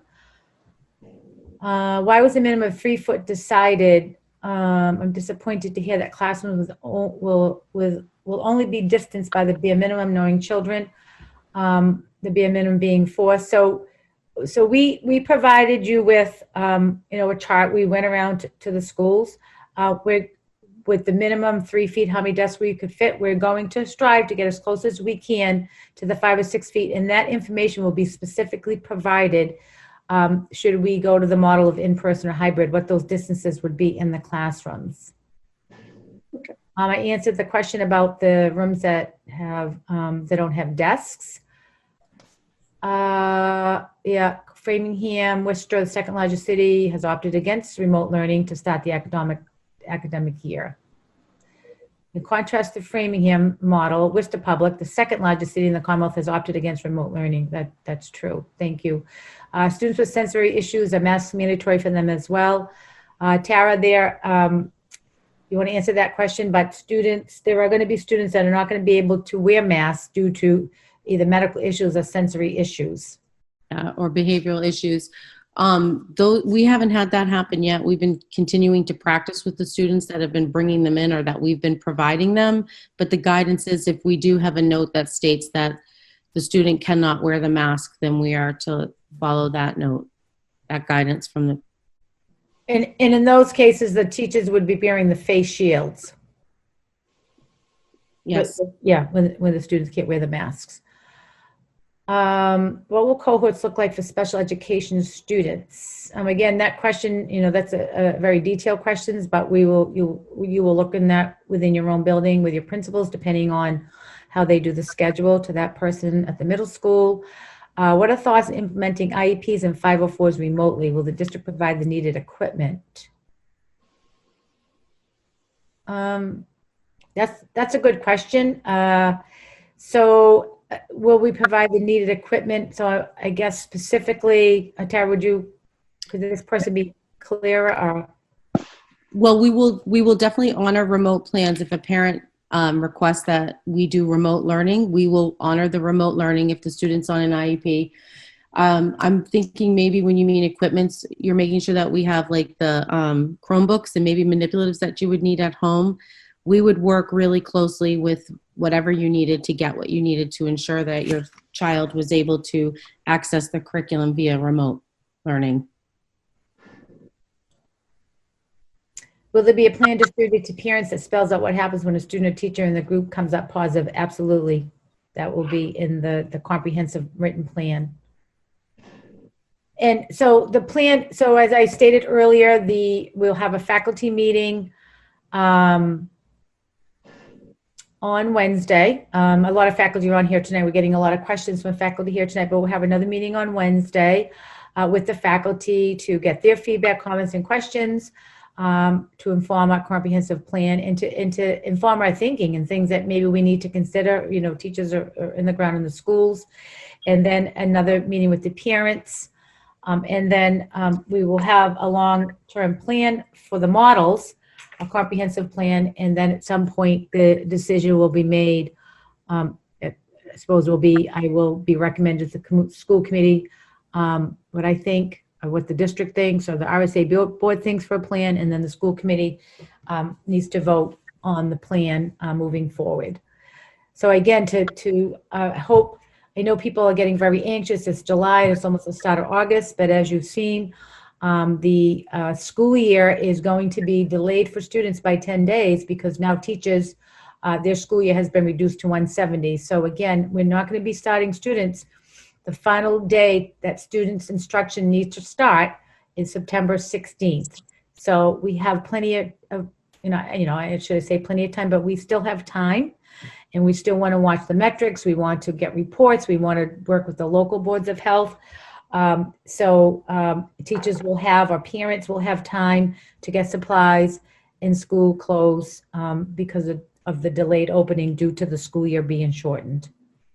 And, I've said this several times. I mean, we don't know what the health metrics are going to be in the state of Massachusetts, what they're going to be next week. We're in phase 3 of reopening. So many more people are going out. They're going to the gyms. They're going to restaurants, indoor and outdoor. The day camps have opened up. I know James Greffy, the Neshoba Associated Boards of Health Director that I referred to earlier, he's been going around to all these day camps and doing inspections to make sure that they're following all the protocols. The childcare facilities, many of them are opened up. Our one ACP's been open now since about July 6th, right in our own Page Hilltop. And I think they're seeing about, maybe 20 to 30 students a day in that program, and the rate of students attending has increased. and it's gone very well up there. So, but given all of these things that are opening up, let's see what happens, in the state of Massachusetts. Thank you very much, and thank you, everybody, for all the work you've done. And I know it's hours and hours and hours on this schedule and on other things that you have to do, and everybody still has work to do and things like that. Since it's now 9 o'clock, I would ask Mr. Quinty, I would ask Mary first if she has a superintendent's report that can't be delayed until August 6th. Anything in that we could move on? You know what? It's just very quick, Joyce. I'm not reading a lot. I'm just going to give you, just to remind everyone that the high school graduation is scheduled for this Friday, July 31st. And we have 3 graduations scheduled, one at 11, one at 12:15, and one at 1:30. And the school committee received an invitation. Also, just letting you know, athletics program, the MIAA, recommends September 14th for the start date for fall athletics, pending the DESE guidelines. And my last announcement is at Laura White, Kathy Koch, the assistant principal, has resigned. She will be moving to a middle school in another district. And so today, I have appointed Mrs. Courtney Powell as the interim assistant principal at the Laura White. Kathy's last day in the district officially is August 10th, and Courtney Powell has accepted the interim assistant principalship, and she will begin at that time. But in the meantime, she has been coming in and working with Mrs. Lewis. So we wish Kathy Koch well in her new endeavor, and we are very happy to bring Courtney Powell on as the interim assistant principal. She just finished her degree and her licensure, and she is licensed as administrator pre-K through 8. And that completes my report. Thank you. And so the only thing that I see left on the agenda that's really important that we need to do, and it should have been combined together, was the diversity and equity subcommittee. So the committee met, somebody needs to help me, I don't have the date, last week, and picked who they would like for the chairs of the committee. It turned out that 3 people were very, very interested, and I'd like to present their names to you. I have stepped down because being the chair and then being on that, it was just better to step down, and we needed to have some real people on there. And Joe was very nice to step forward as being one of the people who wanted to chair that, and that gives us our person from the school committee, which is very good. Michelle Laflamme, am I saying that right? I hope, was the other person. I should have done it in alphabetical order. She would have been, but I did, I guess. There was Law, Lay, and then Erica Span. So they couldn't really decide on one, and we talked about and then we had people raising their hand, and so the consensus of the committee and the vote of the committee was to take those 3 people as a tri-chair. I guess we have to not say but try. And it's up to the school committee to appoint those people to the diversity and equity subcommittee. So I would like to entertain, and this is the report of the diversity and equity subcommittee. I would like to entertain a motion to appoint Joe Leone, Erica Span, and Michelle Laflamme as the tri-chairs of the diversity and equity subcommittee. So moved. Is there a second? Second. Is there any discussion? Is there anything anybody would like to throw into that? If I can, just real quick, because we do have a large number of participants tonight, hopefully we can have some more participation in this diversity and equity subcommittee going forward. There's some good momentum coming along from it. I think at some point the goal will be to have representatives in each building as far as parents and teachers go. I think you're going to be going towards that, Jonathan. Yeah, that's a good thing to bring up. And Joe can jump in on that if I'm wrong. But it's certainly the first step, and they are working on the basics still at the moment, which is going to happen. We had very good attendance for this. I think there were about 13 people altogether. So it was really quite decent, and we had school committee people there and everybody else. So principals and a lot of staff. And so I thought it was really a very good rounded out turnout. It was really good to see that go forward. Does anybody else want to say anything about the diversity and equity subcommittee? I would. Good choice. And this is just a protocol question. I don't remember. I mean, we've talked about the committee and stuff. So now it's going to move forward. That's terrific. But I don't remember us as a committee having discussions about what the goals and objectives of the subcommittee were. I hate to just sort of like send them off into a vacuum to form what they think should be done. Clearly, the nuts and bolts are going to be decided by the people that are on the committee. But I don't remember having a lot of discussion about what we think, what the specific goals and objectives are for the committee. Can you shed some light on how that is decided? Well, I think initially it was to look at various policies and various sections of the curriculum to see that we were moving forward in a good way.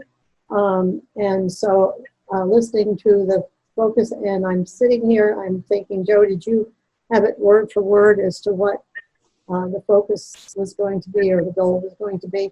And then they were going to flesh that out more. So we will hear more about this. This is a subcommittee of the school committee, so it's all public meetings. And that is the initial direction of it.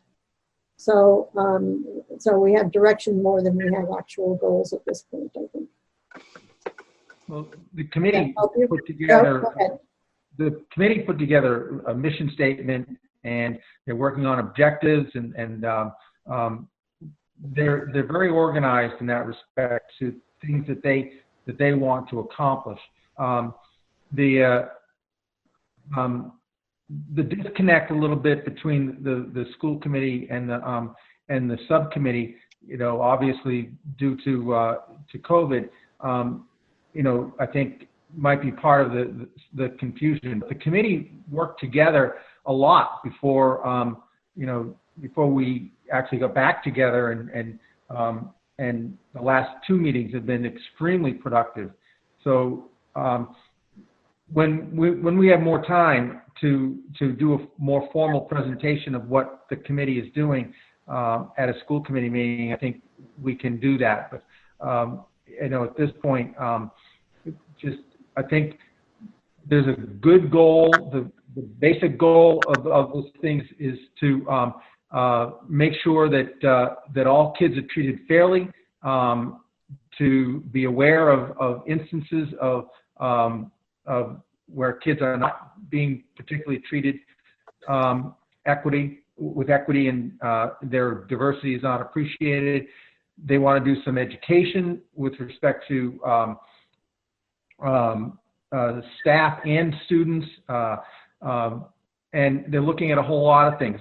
You know, putting together a task force at each school. So there's a lot this committee wants to do, and I think it's well on its way to doing those good things.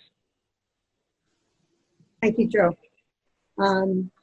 So I will entertain a motion for the appointment of the tri-chairs of the Diversity and Equity Subcommittee, including the three. If you'd like me to read the names again, I'd be happy to. I think, Joyce, I think we moved and seconded, didn't we? Yes, correct. Okay, I wasn't sure. Thank you. It's We just later. had a little extra discussion, that's all. Okay. Michelle Town, if you would please call the roll. Mr. DeForge? Aye. Mrs. Granger? Aye. Mr. Leone? Aye. Mr. Quinty? Aye. Mrs. Reshoots? Aye. Mrs. Simmons? Aye. Thank you very much, everybody. And so since the time is 9:15, Mr. Quinty, do you have anything in policy subcommittee that we need to do tonight, or can you wait till next week? I think we had elected to put the new policy for audit and counsel off until we were meeting in person. So I think That we would makes just sense. move forward with that. Thank you. According Right. to schedule, okay? Right. I'm going to, there's no chairman's notes. I don't know of any topics that we need to discuss. And does the secretary have any communications? I do not this evening. Thank you. Madam Chair, I would like to say something if I could. Please. Okay. That Joe? Steve, you muted yourself. I was muted before, and then I just unmuted, and then I went back to muting. I apologize. So everybody can hear me now? Yes, we can hear you. Thank you.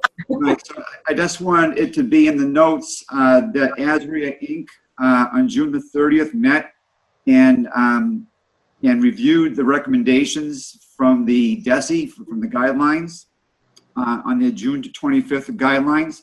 And after a huge meeting that we had about an hour and 3/4, we came to the unanimous decision that we would recommend to the school committee and to the superintendent that we start the fall with a remote plan and will not go to consider a hybrid model until all health and safety concerns have been addressed and resolved.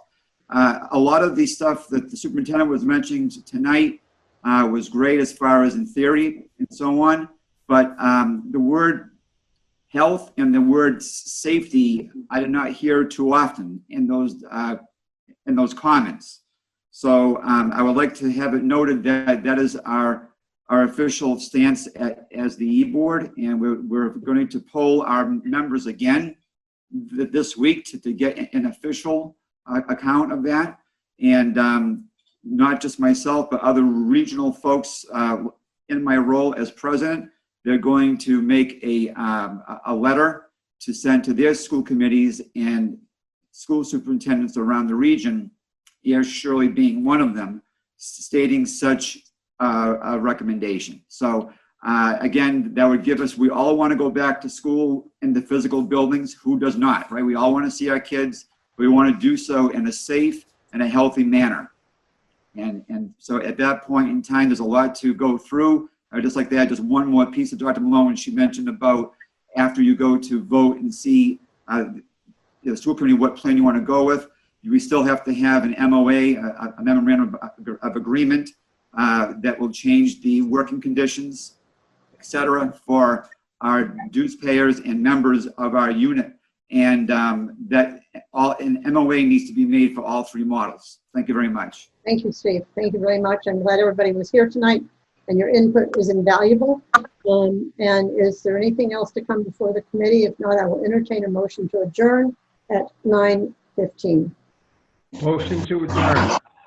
Is there a second? Second. Ms. Town, would you please call the roll? Mr. DeForge? Aye. Mrs. Granger? Aye. Mr. Leone? Aye. Mr. Quinty? Aye. Mrs. Reshoots? Aye. Mrs. Simmons? Aye.